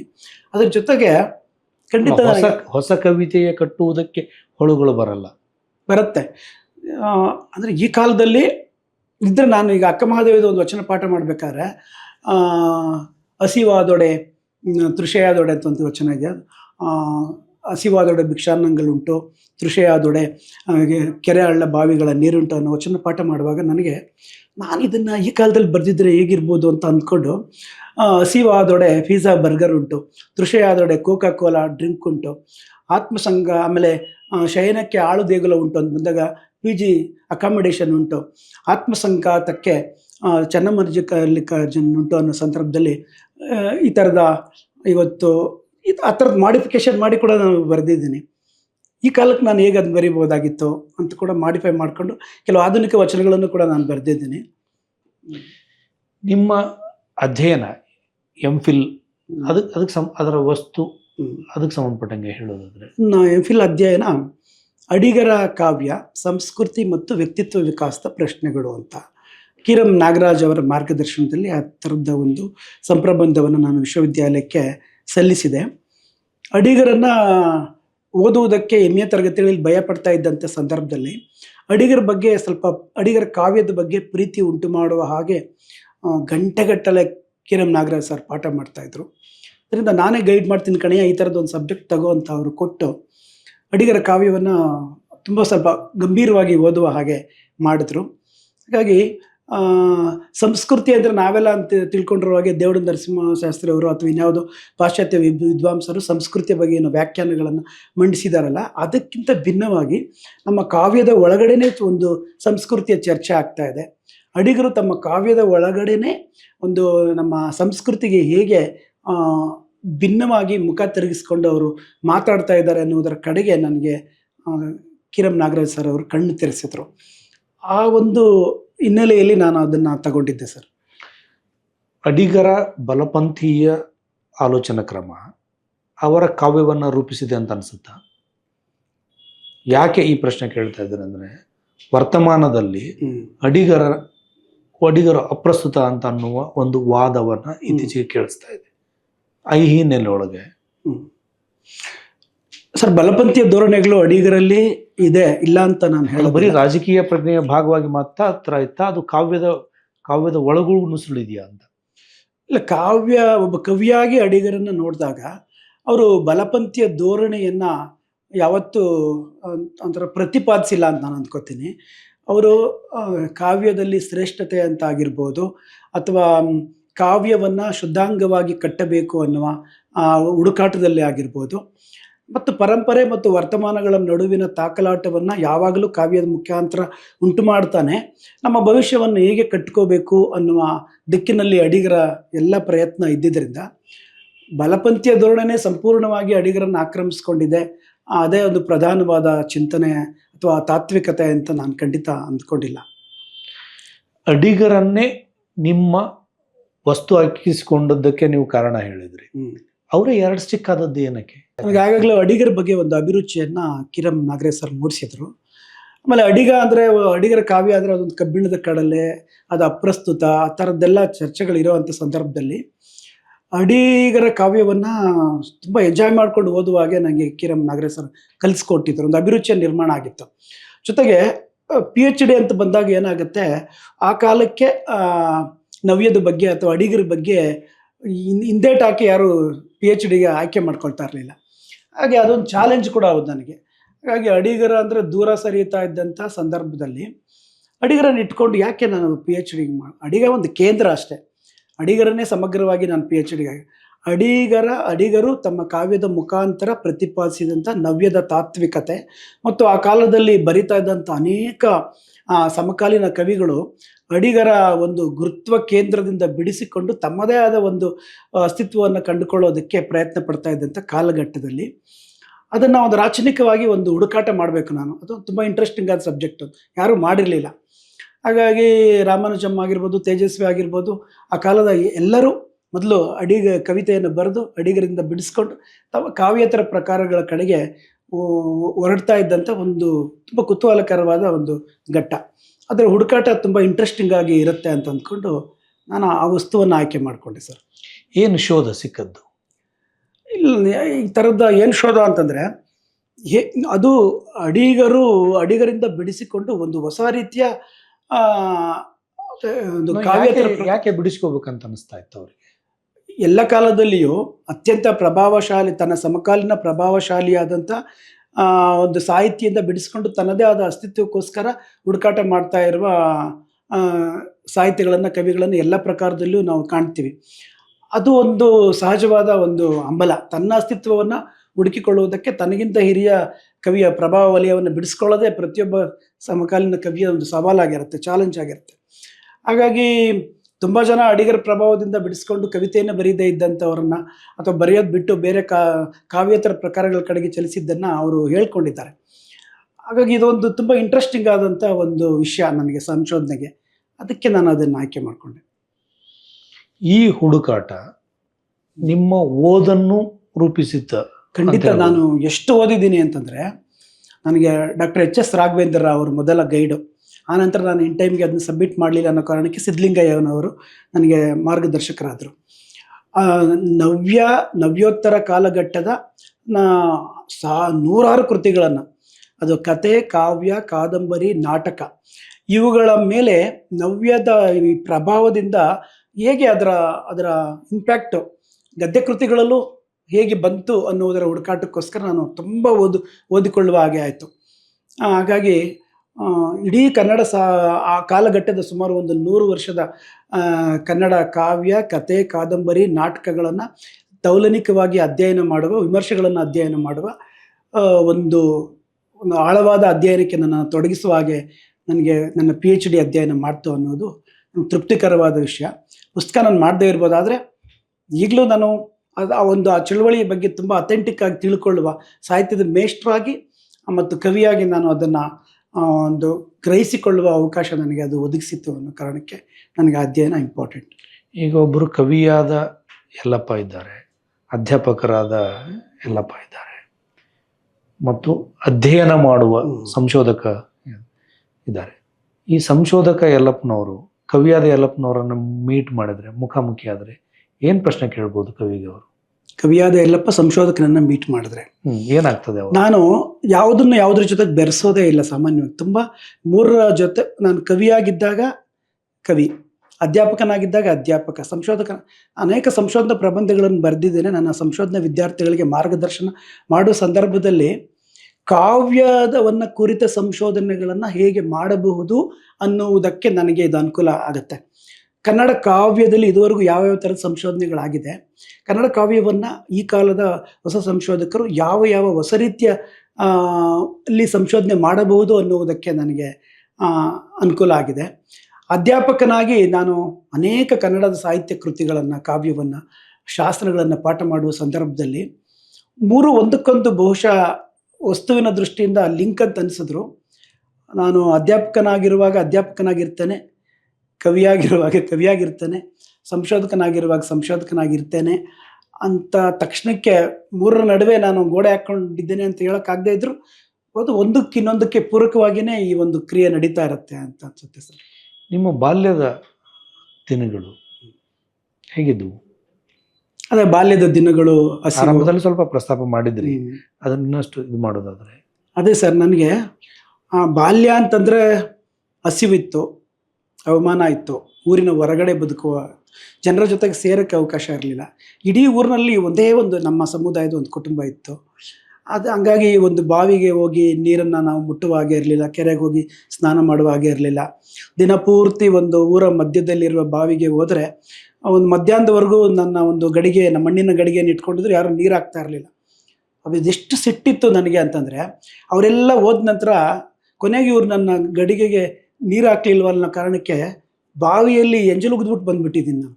ಆದರೆ ಈ ಕಾಲಘಟ್ಟದಲ್ಲಿ ನಿಂತ್ಕೊಂಡು ನೋಡಿದ್ರೆ ಅದು ಎಷ್ಟು ಮನುಷ್ಯನಾಗಿ ನಾನು ಮಾಡಿದ ಸರಿನೋ ತಪ್ಪೋ ನನಗೆ ಗೊತ್ತಿಲ್ಲ, ಆದರೆ ಈಗ ನಾನು ಮಾಗಿದ್ದೇನೆ. ಹಾಗಾಗಿ ಆ ಹಸಿವು, ಅವಮಾನ ಇವುಗಳನ್ನು ದಾಟಿಕೊಳ್ಳುವುದಕ್ಕೆ ನಾನು ಬೇರೆ ದಾರಿ, ಕಳ್ತನ ಮಾಡೋದಾಗಲಿ, ಸುಳ್ಳು ಹೇಳೋದಾಗಲಿ, ಅಥವಾ ಇನ್ನೊಬ್ಬರಲ್ಲಿ ಮನೆಗೆ ಹೋಗಿ ಏನೂ ಮಾಡಿಲ್ಲ. ನನ್ನ ತಂದೆ ತಾಯಿಗಳ ಜೊತೆ ನಾನು ಶ್ರಮಪಟ್ಟು ದುಡಿದಿದ್ದೇನೆ, ಕೂಲಿ ಮಾಡಿದ್ದೇನೆ, ಗಾರೆ ಕೆಲಸ ಮಾಡಿದ್ದೇನೆ, ಪ್ರೈವೇಟ್ ಸ್ಕೂಲ್ಗೆ ಸೇರಿಕೊಂಡು ಫೀಸ್ ವಂಚಿಸೋದಕ್ಕೆ, ಹೀಗೆ ಅನೇಕ ನಮ್ಮ ತಂದೆಯ ಜೊತೆಗೆ ಹೋಗಿ ಅನೇಕ ಮಲ ಮೂತ್ರಗಳ ಗುಂಡಿಯಲ್ಲಿ ರಾತ್ರಿ ಹೊತ್ತು ಇಳಿದು ಅದನ್ನು ಶುಚಿ ಮಾಡಿ ಬೆಳಗ್ಗೆ ಬಂದು ಮತ್ತೆ ಸ್ನಾನ ಮಾಡಿಕೊಂಡು ಏನೂ ಆಗಲಿಲ್ವೇನೋ ಅನ್ನೋ ಥರ ಬಟ್ಟೆ ಹಾಕ್ಕೊಂಡು ಹೋಗಿದ್ದೇನೆ. ಹೀಗೆ ಈ ಥರದ ಅನುಭವಗಳು ನಂಗೆ ತುಂಬ ಇದೆ. ನನ್ನ ಸಹಪಾಠಿಗಳ ಜೊತೆಯಲ್ಲಿ ಓದಿದ್ದೇನೆ. ಅವರಿಗೆ ನಾನು ಮಾನಿಟರ್, ಲೀಡರ್, ಎಲ್ಲರಿಗಿಂತ ಬ್ರಿಲಿಯಂಟ್ ಸ್ಟೂಡೆಂಟ್ ಅಂದ್ಕೊಂಡು ಇಡೀ ಹುಡುಗರಿಗೆ ಕೆನ್ನೆಗೆ ಬಾರಿಸಿದ್ದೇನೆ, ಮೂಗಿಡ್ದು ಕೆನ್ನೆ ಬಾರಿಸಿ ಶಿಕ್ಷೆ ಕೊಡ್ತಾಯಿದ್ರು. ತಿರುಗಿ ಅವತ್ತು ರಾತ್ರಿ ಈಗ ನಾಳೆ ಬೆಳಗ್ಗೆಗೆ ಹೋಗಿ ಅವ್ರದ್ದೇ ಮನೆ ಟಾಯ್ಲೆಟ್ ಕ್ಲೀನ್ ಮಾಡುವ, ಅದು ಭೂಮಿಗೆ ಇಳಿದು ಹೋಗುವ ಅವಮಾನವನ್ನು ಕೂಡ ನಾನು ಅನುಭವಿಸಿದ್ದೇನೆ. ಆದರೆ ಯಾವತ್ತೂ ನಮ್ಮ ತಂದೆ ತಾಯಿಗಳು ಬಡತನವನ್ನು ಕಷ್ಟಪಟ್ಟು ನೀಗಿಕೊಳ್ಳಬೇಕೇ ಹೊರತು ಅದಕ್ಕೆ ಸವಾಲಾಗಿ ಅಥವಾ ಇನ್ನು ಸೇಡು ತೀರಿಸ್ಕೊಳ್ಳೋಕೆ ಇದನ್ನ ಮಾಡಬಾರ್ದು ಅಂತ ಅವ್ರ ಬದುಕಿನ ಮುಖಾಂತರನೇ ನನಗೆ ಹೇಳ್ಕೊಟ್ಟಿದ್ದರಿಂದ ನನಗೆ ಈ ಹಸಿವು, ಅವಮಾನ, ಶೋಷಣೆಗಳು ನನ್ನ ಜೀವನದಲ್ಲಿ ಒಂದೊಂದಾಗಿ ಮೇಲಕ್ಕೇರುವುದಕ್ಕೆ ಸೋಪಾನಗಳಾದವು. ನನಗೆ ಅಂಬೇಡ್ಕರ್ ಜ್ಞಾಪಕ ಬರ್ತಾರೆ. ಹಸಿವು, ಅವಮಾನವನ್ನು ವಿದ್ಯೆಯಿಂದ ಗೆದ್ದು ನಾಳೆ ನಮ್ಮನ್ನು ಪುರಸ್ಕರಿಸುವ ಸ್ಥಾನದಲ್ಲಿ ಅಂಬೇಡ್ಕರ್ ನಿಂತ್ಕೊಂಡ್ರಲ್ಲ, ಆ ಥರ ನನಗೆ ಯಾವಾಗಲೂ ಅಂಬೇಡ್ಕರ್ ಜ್ಞಾಪಕ ಆಗ್ತಾರೆ. ಹಸಿವು ಅವಮಾನಗಳು ನಮ್ಮನ್ನು ಮೇಲಕ್ಕೆತ್ತುವ, ನಮ್ಮನ್ನು ಗಟ್ಟಿಗೊಳಿಸುವ ಸೋಪಾನಗಳು ಅಂತ ಅಂದ್ಕೊಂಡು ಆ ಎಲ್ಲ ದಿನಗಳನ್ನು ನೆನೆಸ್ಕೋತೀನಿ. ನನ್ನ ಥರದ್ದೇ ಬಾಲ್ಯದಲ್ಲಿರುವ ಅನೇಕ ನನ್ನ ವಿದ್ಯಾರ್ಥಿಗಳಿದ್ದರೆ ಅವರಿಗೆ ನಾನು ಈಗ ಲಕ್ಷಾಂತರ ರೂಪಾಯಿ ಸಂಬಳ ಕೊಡುವ UGC ಪಡೆಯುವ ಸ್ಯಾಲರಿ ಪಡೆಯುವ ಮೇಷ್ಟ್ರಾಗಿ ಅನೇಕ ಆ ಥರದ ಬಡ ಮಕ್ಕಳು, ಜಾತಿ ಲಿಂಗ ಭೇದ ಇಲ್ಲದೆ ಆ ಥರದ ಕಲಿಯುವ ಆಸಕ್ತಿ ಇರುವ ಬಡ ಮಕ್ಕಳಿಗೆ ನಾನು ಫೀಸ್ ಕಟ್ತೀನಿ, ಬಟ್ಟೆ ಕೊಡಿಸ್ತೀನಿ, ಲೈಬ್ರರಿಗೆ ಹೋಗಿ ಪುಸ್ತಕ ಕೊಡಿಸ್ತೀನಿ. ಅದು ನನಗೆ ಹೆಚ್ಚು ತೃಪ್ತಿ ಕೊಡುವ ಕೆಲಸ. ನನ್ನ ಬಾಲ್ಯದ ಕಹಿ ಘಟನೆಗಳು ನನ್ನ ವಿದ್ಯಾರ್ಥಿಗಳಿಗೆ ಬರಬಾರ್ದು ಅಂತ ನಾನು ಯಾವಾಗಲೂ ನನ್ನ ಕೈಲಾದ ಅದನ್ನು ನಾನು ಮಾಡ್ತೀನಿ ಸರ್, ಮಾಡಿದ್ದೇನೆ. ನಿಮ್ಮ ತಂದೆ ಮತ್ತು ತಾಯಿ ಅವರಿಬ್ಬರನ್ನ ನೆನಪು ಮಾಡ್ಕೊಳ್ಳೋದಾದ್ರೆ ಹೆಂಗೆ ಮಾಡುತ್ತೀರಿ? ನಮ್ಮ ತಂದೆ ತೀರೋದ್ರು ಒಂದು 6 ವರ್ಷ ಆಯಿತು. ನನ್ನ ತಾಯಿ ಇದ್ದಾರೆ, ಈಗಲೂ ಸದಾ ಹಾಸಿಗೆಯಲ್ಲಿದ್ದಾರೆ. ನನ್ನ ತಂದೆಗೆ ನಾನು ಲಾಯರ್ ಆಗಬೇಕು ಅಂತ ಕನಸಿತ್ತು. ಅವರಿಗೆ ಅವರ ಊರಿನಲ್ಲಿದ್ದಂಥ ಜಮೀನ್ದಾರರೆಲ್ಲ ಅವರ ಜಮೀನನ್ನು ಹೆಬ್ಬೆಟ್ಟು ಹಾಕಿ ತಗೊಂಡ್ಬಿಟ್ಟಿದ್ದಾರೆ ಸಣ್ಣ ಪ್ರಮಾಣದ. ನೀನೇನಾದರೂ ಮಾಡಿ ಲಾಯರ್ ಆಗಬೇಕು ಅಂತ ಯಾವಾಗಲೂ ನನ್ನ ತಂದೆ ಊರಿಂದ ಊರಿಗೆ ಹೆಗಲ ಮೇಲೆ ಕೂರಿಸ್ಕೊಂಡು, ಅಥವಾ ರಾತ್ರಿ ಹೊತ್ತು ಊರಹಬ್ಬಗಳಲ್ಲಿ ಬಾಡಿನ ಸಾರು ಕೇಳೋದಕ್ಕೆ ನನ್ನ ತಂದೆ ಕರ್ಕೊಂಡು ಹೋಗೋರು ರಾತ್ರಿ ಹೊತ್ತು. ಅವಾಗೆಲ್ಲ ಮಗ ನೀನು ಲಾಯರ್ ಆಗಬೇಕು, ನಾವು ಕಳ್ಕೊಂಡಿರೋ ಜಮೀನೆಲ್ಲವನ್ನು ಬಿಡಿಸ್ಕೋಬೇಕು, ಈ ಥರದ್ದೆಲ್ಲ ಕನಸಿತ್ತು ಅವ್ರಿಗೆ. ಆದರೆ ನನಗೆ ಯಾವತ್ತೂ ನನ್ನ ಅಪ್ಪನ ಮಾತು ಕಿವಿಗೆ ಹೋಗಲೇ ಇಲ್ವೋ, ನನ್ನ ಮನಸ್ಥಿತಿ ಲಾಯರ್ ಆಗೋದಕ್ಕೆ ಒಲಿಲಿಲ್ವೋ. ನನ್ನ ಅಣ್ಣ ಕರ್ಕೊಂಡೋಗಿ ಸೈನ್ಸ್ ಕಾಲೇಜಿಗೆ ಸೇರಿಸ್ಬಿಟ್ಟಿದ್ರು. ನಾನು ಪಕ್ಕದ ಮನೆಯವ್ರ ಹತ್ರ ಹಣ ತಗೊಂಡು ನಾನು ಹೋಗಿ ಆರ್ಟ್ಸ್ ಸೇರಿಸ್ಕೊಂಬಿಟ್ಟೆ APS ಕಾಲೇಜಲ್ಲಿ. ನಾನು ಒಳಗಡೆ ಆ ಥರದೊಂದು ಕಲೆಗಳ ಕಡೆಗೆ, ಸಂಗೀತ ಸಾಹಿತ್ಯದ ಕಡೆಗೆ ತುಡಿಯುವ ಮನಸ್ಸು ನನಗೆ ಒಳಗಡೆ ಇದ್ದಿದ್ದರಿಂದ ನಾನು ಕಲೆಯ ಕಡೆಗೆ ಬಂದೆ. ಆಮೇಲೆ ನನ್ನ ಅಪ್ಪ ಯಾವಾಗಲೂ ನಾನು 1994ನೇ ಇಸ್ವಿವರೆಗೂ ನನ್ನ ತಂದೆ ಬೇರೆಯವ್ರ ಮನೆಗಳಲ್ಲೂ ಕೆಲಸ ಮಾಡ್ತಾಯಿದ್ರು, ತರಕಾರಿನೂ ಮಾರ್ತಾಯಿದ್ರು. ನಾನು MA ಓದುವಾಗಲೂ ನನ್ನ ತಂದೆಯ ಜೊತೆಗೆ ಹೋಗಿ ಬೆಳಗ್ಗೆ 4 ಗಂಟೆಗೆ ಎದ್ದು ಮಾರ್ಕೆಟ್ಗೆ ಹೋಗಿ ತರಕಾರಿ ತಂದು ಅಪ್ಪನಿಗೆ ತರಕಾರಿ ಬಂಡಿಯಲ್ಲಿ ಜೋಡಿಸಿಟ್ಬಿಟ್ಟು MA ಮುಗಿಸಿ ಮತ್ತೆ ವಾಪಸ್ ಬಂದು ಅಪ್ಪನ ತರಕಾರಿ ಗಾಡಿ ಸಮೇತವಾಗಿ ಮನೆ, ಈ ಥರದ್ದು ಬದುಕಿದ್ರು ಅವರಪ್ಪ. ನಾನು ಟ್ಯೂಷನ್ ಮಾಡ್ತಾಯಿದ್ದೆ, ಗಾರೆ ಕೆಲಸ ಮಾಡ್ತಾಯಿದ್ದೆ. ಆದರೆ ನಾನು ಕೆಲಸಕ್ಕೆ ಸೇರಿದ ತಕ್ಷಣ ನನ್ನ ತಂದೆ ಅನೇಕ ಭುಜಂಗಯ್ಯನ ದಶಾವತಾರದ ಹಾಗೆ ಬೇರೆಯವರ ಮಲಗದ ಗುಂಡಿಗಳಲ್ಲಿ ರಾತ್ರಿ ಹೊತ್ತು ಇಳಿಯೋದು, ನನ್ನನ್ನು ಮಾಡೋದು, ಗಾರೆ ಕೆಲಸ ಮಾಡೋದು, ತೋಟದ ಕೆಲಸ, ಅನೇಕ 100 ಕೆಲಸ ಮಾಡಿದ್ದೀವಿ ಸರ್. ಹಣ್ಣು ಮಾರೋದು, ಹೊಲಗದ್ದೆಗಳಲ್ಲಿ ಹೋಗಿ ಕಬ್ಬಿಣದ ಚೂರುಗಳನ್ನು ಹಾಯ್ಕೊಂಬರೋದು, ಅದನ್ನು ಹಾಕೋದು, ಪೇಪರ್ ಹಾಯ್ಕೊಂಬರೋದು. ಇವತ್ತು ನೀವು ಕಸದ ತೊಟ್ಟಿಗಳಲ್ಲೆಲ್ಲ ಕೆಲಸ, ಆ ಥರದ್ದೆಲ್ಲ ಮಾಡಿದ್ದೀವಿ ನಾನು ನಮ್ಮ ತಂದೆ ಜೊತೆ ಸೇರಿಕೊಂಡು. ಆದರೆ ನನಗೆ ಒಂದೇ ಒಂದು, ನಮ್ಮ ತಂದೆ ನಾನು ಕೆಲಸಕ್ಕೆ ಸೇರಿದ ತಕ್ಷಣ ಯಾವತ್ತೂ ಇನ್ನು ಕಷ್ಟಪಡಬಾರ್ದು ನನ್ನ ತಂದೆ ತಾಯಿ ಅಂಥೇಳಿ ಅವರನ್ನು ತುಂಬ ಪ್ರೀತಿಯಿಂದ ನೋಡ್ಕೊಂಡಿದ್ದೇನೆ. ಹಾಗಾಗಿ ಮುಗ್ಧವಾದ ನನ್ನನ್ನು ಲಾಯರ್ ಥರ ಕಲ್ಪಿಸ್ಕೊಂಡಿದ್ದಂಥ ನನ್ನ ತಂದೆ, ಓದು ಬರಹ ಬರದೇ ಇರುವಂಥ ಇಬ್ಬರು ನನ್ನ ತಂದೆ ತಾಯಿಗಳು, ನನಗೆ ದೇವರುಗಳ ಬಗ್ಗೆ ನಂಬಿಕೆ ಇಲ್ಲ. ನನಗೆ ನನ್ನ ತಂದೆ ತಾಯಿ ಬಗ್ಗೆ ನನಗೆ ತುಂಬ ನಂಬಿಕೆ. ಅವ್ರು ಪೂಜೆ ಮಾಡ್ತೀನಿ ಅಂತಲ್ಲ, ಆದರೆ ಅವ್ರನ್ನ ಪ್ರೀತಿಯಿಂದ ನೋಡ್ಕೊಳ್ಳೋದ್ರಲ್ಲಿ ನನಗೆ ಖುಷಿ ಇದೆ. ಹಾಗಾಗಿ ನನಗೆ ಜಗತ್ತಿನ ಮೊದಲ ದೇವರ ಭಾವನೆ ಇದ್ದರೆ ನನ್ನ ತಂದೆ ತಾಯಿ. ಸಾಮಾಜಿಕವಾಗಿ ನಮ್ಮನ್ನು ಸಬಲಗೊಳಿಸಿದ, ಮನುಷ್ಯರನ್ನಾಗಿ ಮಾಡಿದ ಅವರ ಪ್ರೇರಣೆ ಅಂತಂದರೆ ನನಗೆ ಅಂಬೇಡ್ಕರ್ ಜ್ಞಾಪಕ ಆಗ್ತಾರೆ, ಬುದ್ಧ, ಬಸವಣ್ಣ ಇವರೆಲ್ಲ ಜ್ಞಾಪಕ ಆಗ್ತಾರೆ. ನನ್ನ ತಂದೆ ತಾಯಿಗಳು ಆ ಥರದ್ದೆಲ್ಲ ಫಿಲಾಸಫಿಯನ್ನು ತಮ್ಮ ಮುಗ್ಧವಾದ ಬದುಕಿನಲ್ಲಿ ಇಟ್ಕೊಂಡು ಬದುಕಿದ್ರು. ನಾವು ಇವತ್ತು ವಿದ್ಯಾವಂತರಾಗಿದ್ದೇವೆ. ನಾವು ವಿದ್ಯಾವಂತ ವೇಷಭೂಷಣಗಳ ಮಧ್ಯೆನೇ ಆ ಎಲ್ಲ ತಂದೆ ತಾಯಿಗಳ ಮತ್ತು ಬುದ್ಧ ಕಾರುಣ್ಯವನ್ನು, ಯೇಸುವಿನ ಪ್ರೀತಿಯನ್ನು, ಈ ಥರದ ಮಹಾನ್ ವ್ಯಕ್ತಿಗಳ ಪ್ರೀತಿಯನ್ನು ಸ್ವಲ್ಪವಾದರೂ ನಮ್ಮ ನಡೆನುಡಿಯಲ್ಲಿ ನಮ್ಮ ಸಹಜೀವಿಗಳ ಜೊತೆ ಹಂಚ್ಕೊಂಡು ಬದುಕಬೇಕು ಅನ್ನೋ ಒಂದು ಹಂತಕ್ಕೆ ನನ್ನ ವಿದ್ಯಾಭ್ಯಾಸ, ನನ್ನ ಉದ್ಯೋಗ ಇವತ್ತು ಕಳಿಸ್ಕೊಟ್ಟಿದೆ ಸರ್. ನನಗೆ ಕವಿತೆ ಓದುವ, ಕವಿತೆಯನ್ನು ಅರ್ಥೈಸಿಕೊಳ್ಳುವ ಅದರಲ್ಲಿ ಆಸಕ್ತಿ ಕಡಿಮೆ ಆಗ್ತದೆ ಯುವ ಜನಾಂಗಕ್ಕೆ ಅನ್ನೋ ಒಂದು ಮಾತನ್ನು ಹೇಳಿದೆ. ಹಾಗಾದರೆ ಕನ್ನಡ ಕವಿತೆಗೆ ಭವಿಷ್ಯ ಅನ್ನೋದಿದೆಯಾ ಸರ್? ಲಕ್ಷಾಂತರ ಜನ, ಇವತ್ತಿಗೂ ಲಕ್ಷಾಂತರ ಜನ ಕವಿತೆನೇ ಬರೀತಾ ಇರೋದು. ಮೊದಲು ಅವ್ರು ಪ್ರಯತ್ನ ಮಾಡೋದು ಕವಿತೆ. ಎಲ್ಲೇ ಯಾವುದೇ ಊರಿಗೆ ಹೋಗಲಿ ಒಂದು 50 ಜನ ಕವಿಗಳು ಸಿಗ್ತಾರೆ ಒಂದು ತಾಲೂಕಿಗೆ ಹೋದರೆ. ಆದರೆ ನಾವು ಈ ಕಾಲದ ಕವಿಗಳು ಅಥವಾ ಮೇಷ್ಟ್ರುಗಳು ಅವರ ಕವಿತೆಗಳನ್ನು ತಗೊಂಡು ಓದಿ ಅವ್ರನ್ನ, ನಾನೆಲ್ಲ ನನ್ನ ಕಾಲದಲ್ಲಿ ಬರಿತಾ ಇರುವ ಹೊಸ ಕವಿಗಳಿಗೆ, ನೋಡಪ್ಪ ನೀನು ಕವಿತೆ ಚೆನ್ನಾಗಿ ಬರೆದಿದ್ಯಾ, ಆದರೆ ಇದೇ ಕವಿತೆಯನ್ನು KS ನಾಯಕ್ ಬರೆದಿದ್ದಾರೆ, ಕುವೆಂಪು ಹೇಗೆ ಬರೆದಿದ್ದಾರೆ, ಸಿದ್ಧಲಿಂಗ ಅವ್ರು ಹೇಗೆ ಬರೆದಿದ್ದಾರೆ, ಸ್ವಲ್ಪ ಓದಿದ್ರೆ ಇನ್ನೂ ಚೆನ್ನಾಗಿ ಬರೀತೀವಿ. ಹೀಗೆ ಪರಂಪರೆಯ ಜೊತೆಗೆ ಈ ಕಾಲದ ಕವಿಗಳನ್ನು ಲಿಂಕ್ ಮಾಡಬೇಕು, ಓದುವ ಹಾಗೆ ಮಾಡಬೇಕು, ಅವರ ಅಭಿರುಚಿಯನ್ನು ತಿದ್ದುವ ಸ್ವಲ್ಪ ಮಟ್ಟಿಗಿನ ಕೆಲಸ ಮಾಡಿದ್ರೆ ಖಂಡಿತ ಕನ್ನಡ ಕಾವ್ಯಕ್ಕೆ ಭವಿಷ್ಯ ಇದೆ ಸರ್, ನನಗಂತೂ ಇಲ್ಲ ಅಂತ ಅಂದ್ಕೊಂಡಿಲ್ಲ. ಕನ್ನಡ ಕಾವ್ಯವನ್ನು ಲಕ್ಷಾಂತರ ಜನ ಬರಿತಾ ಇದ್ದಾರೆ. ತುಂಬ ಚೆನ್ನಾಗಿ ಬರೆಯುವ ಒಂದು ಅಭ್ಯಾಸವನ್ನು, ಕಾವ್ಯದ ಅಭಿರುಚಿಯನ್ನು ಮೂಡುವ ಕೆಲಸವನ್ನು ನಾವು ಮಾಡಿದ್ರೆ ಖಂಡಿತ ಕನ್ನಡದಲ್ಲಿ ಇನ್ನು ಮುಂದೆ ಮಹಾಕವಿಗಳು ಬರ್ತಾರೆ ಅಂತ ನನಗಂತೂ ಆಶಾಭಾವನೆ ಇದೆ ಸರ್. ನೀವು ಕವಿ ಆಗಿರ್ತಿದ್ರಿ, ಏನಾಗಿರ್ತಿದ್ರಿ? ನಾನು ಅಂದರೆ ಪ್ರಕಾರದ ದೃಷ್ಟಿಯಿಂದ ಏನೂ ಆಗ್ಬೋದು. ಕವಿ ಅಥವಾ ಮೇಷ್ಟ್ರ ಆಗಲಿಲ್ಲ ಅಂತಂದರೆ ನಾನು ಏನಾಗ್ತಾ ಇದ್ದೆ, ನನಗೆ ತಕ್ಷಣಕ್ಕೆ ಕಷ್ಟ. ನನಗೆ 9 ಕೆಲಸ ಸಿಕ್ಬಿಟ್ಟಿತ್ತು ನನಗೆ ಒಂದೇ ತಿಂಗಳಲ್ಲಿ. ನನಗೆ ಇಸ್ರೋದಲ್ಲಿ FDA ಸಿಕ್ಕಿತ್ತು, ಕನ್ನಡ ಆ್ಯಂಡ್ ಕಲ್ಚರಲ್ಲಿ ಸಬ್ ರಿಜಿಸ್ಟ್ರಾರ್ ಕೆಲಸ ಸಿಕ್ಕಿತ್ತು ಅದೇ ತಿಂಗಳಲ್ಲಿ, ಹೈಕೋರ್ಟಲ್ಲಿ ಕ್ಲರ್ಕಲ್ ಕೆಲಸ ಸಿಕ್ಕಿತ್ತು. ನಾನು ಮೊದಲಿಂದನೂ ಸರ್ ನಾನು ಏನೂ ಆಗ್ತಾ ಇರಲಿಲ್ಲ, ಮೇಷ್ಟ್ರೇ ಆಗಬೇಕು ಅಂತ ನನಗೆ ಆಸೆ. ಫಸ್ಟ್ ಟೈಮು ನಾವು 3 ಜನ ಸ್ನೇಹಿತರು SLC ಇಂದ ಓದ್ಕೋತಾ ಇದ್ವಿ IAS ಆಫೀಸರ್ ಆಗಬೇಕು ಅಂತ. ಅವನು ಒಬ್ಬ ಆಸ್ಟ್ರೇಲಿಯಾದಲ್ಲಿದ್ದ ನನ್ನ ಸ್ನೇಹಿತ, ಸೈಕ್ಯಾಟ್ರಿಸ್ಟ್ ಆಗಿ. ಇನ್ನೊಬ್ಬ ಸ್ನೇಹಿತ ರವಿಪ್ರಸಾದ್ ಅಂತ ಕಮರ್ಷಿಯಲ್ ಟ್ಯಾಕ್ಸಲ್ಲಿದ್ದಾರೆ. ನಾವು 3 ಜನ ಒಂದೇ ಥರ ಓದಿ ಅಧ್ಯಯನ ನೋಟ್ಸ್ ಎಲ್ಲ ಮಾಡಿಕೊಂಡು ಪ್ರಿಲಿಮಿನರೀಸ್ 3 ಜನ ಪಾಸ್ ಆದ್ವಿ. ಆದರೆ ನಾನು ಮೇನ್ಸ್ಗೆ ಹೋಗಲಿಲ್ಲ. ನನಗೆ ಅದೇ ಸಂದರ್ಭದಲ್ಲಿ ಕನ್ನಡ ಮೇಷ್ಟ್ರ್ ಆಗಬೇಕು ಅಂತ ನನಗೆ ಆಸೆ ಸರ್ ಮೊದಲಿಂದ. ಹಾಗಾಗಿ ಇಸ್ರೋಗೂ ಹೋಗಿಲ್ಲ, IAS ಮೇನ್ಸು ತಗೊಂಡಿಲ್ಲ, KAS ಮೇನ್ಸ್ ತಗೊಂಡಿಲ್ಲ. ನಾನು ಹೋಗಿದ್ದೆ ಕನ್ನಡ ಮೇಷ್ಟ್ರು. ಮೊದಲಿಂದ ಕನ್ನಡ ಮೇಷ್ಟ್ರ್ ಆಗಬೇಕು ಅಂತ ಅದೇನೋ ತುಡಿತ. ಹಾಗಾಗಿ ಪ್ರಿನ್ಸಿಪಾಲ್ ಪೋಸ್ಟ್ ಬೇಡ ಅಂತ ಬರ್ಕೊಟ್ಟೆ. ಕೊನೆಯವರೆಗೂ ಕನ್ನಡ ಸಾಹಿತ್ಯ ಪಾಠ ಮಾಡಬೇಕು, ಕನ್ನಡದ ಸಾಹಿತ್ಯದ ಬಗ್ಗೆ ಅಭಿರುಚಿಯನ್ನು ಮೂಡಿಸಬೇಕು. ಹಾಗಾಗಿ ಈ ಸಾಹಿತ್ಯದ ಓದು ಮನುಷ್ಯನನ್ನು ಮೃದುಗೊಳಿಸುತ್ತೆ, ಆರ್ದ್ರಗೊಳಿಸುತ್ತೆ, ಏನೋ ಒಂದಿಷ್ಟು ಮೌಲ್ಯಗಳನ್ನು ಉಂಟು ಮಾಡುತ್ತೆ ಅಂತ ನನಗೆ ನಂಬಿಕೆ ಇದೆ. ಹಾಗಾಗಿ ನಾನು ಕೆಲವರೆಲ್ಲ ಹೇಳಿದ್ರು, ನೀನು ಡೈರೆಕ್ಟ್ರ್ ಆಗ್ತೀಯಾ, ಜಾಯಿಂಟ್ ಡೈರೆಕ್ಟ್ರ್ ಆಗ್ತೀಯಾ, ಅದೆಲ್ಲ ಇವಾಗಲೇ ಬೇಡ ಅಂತ ಬರ್ಕೊಡ್ಬೇಡ. ಇಲ್ಲ, ನನಗೆ ಕೊನೆಯವರೆಗೂ ಕನ್ನಡ ಸಾಹಿತ್ಯವನ್ನೇ ಪಾಠ ಮಾಡೋ ಮೇಷ್ಟ್ರ್ ಆಗಬೇಕು. ಪರಿಪೂರ್ಣ ಪ್ರಮಾಣದಲ್ಲಿ ವಿದ್ಯಾರ್ಥಿಗಳಿಗೆ ಕನ್ನಡ ಸಾಹಿತ್ಯವನ್ನು ನಾನು ಹಗಲು ರಾತ್ರಿ ಟೀಚ್ ಮಾಡ್ತೀನಿ, ಪುಸ್ತಕ ಹುಡುಕ್ತೀನಿ, ತಗೊಂಡೋಗಿ ಕೊಡ್ತೀನಿ. ಹಾಗಾಗಿ ಪ್ರೈಮರಿ ಸ್ಕೂಲ್ ಟೀಚರ್ ಆದರೂ ಕನ್ನಡ ಪಾಠ ಮಾಡೋ ಮೇಷ್ಟ್ರ್ ಆಗಬೇಕು ಅಂತ ಮೊದಲಿಂದ ಆಸೆ ಇತ್ತು ಸರ್. ಬಹುಶಃ ಅದೇ ಆಗ್ತಾ ಇದ್ದೀನಿ ಅಂತ ಅನಿಸುತ್ತೆ. ಈ ಎಜುಕೇಷನ್ ಕಾರಣದಿಂದ ಸ್ವಲ್ಪ ನಾನು ಡಿಗ್ರಿ ಕಾಲೇಜ್ ಮೇಷ್ಟ್ರ್ ಆಗಿಬಿಟ್ಟೆ. ಸರ್, ಇಷ್ಟೊತ್ತು ನಿಮ್ಮ ಕವಿತೆ ಬಗ್ಗೆ, ಬದುಕಿನ ಬಗ್ಗೆ ಹಲವು ಸಂಗತಿಗಳನ್ನು ನಮ್ಮ ಜೊತೆ ಹಂಚಿಕೊಂಡ್ರಿ. ನಿಮಗೆ ನಾನು ಧನ್ಯವಾದಗಳನ್ನ ಹೇಳ್ತೇನೆ. ತುಂಬ ಧನ್ಯವಾದ ಸರ್ ತಮಗೂ.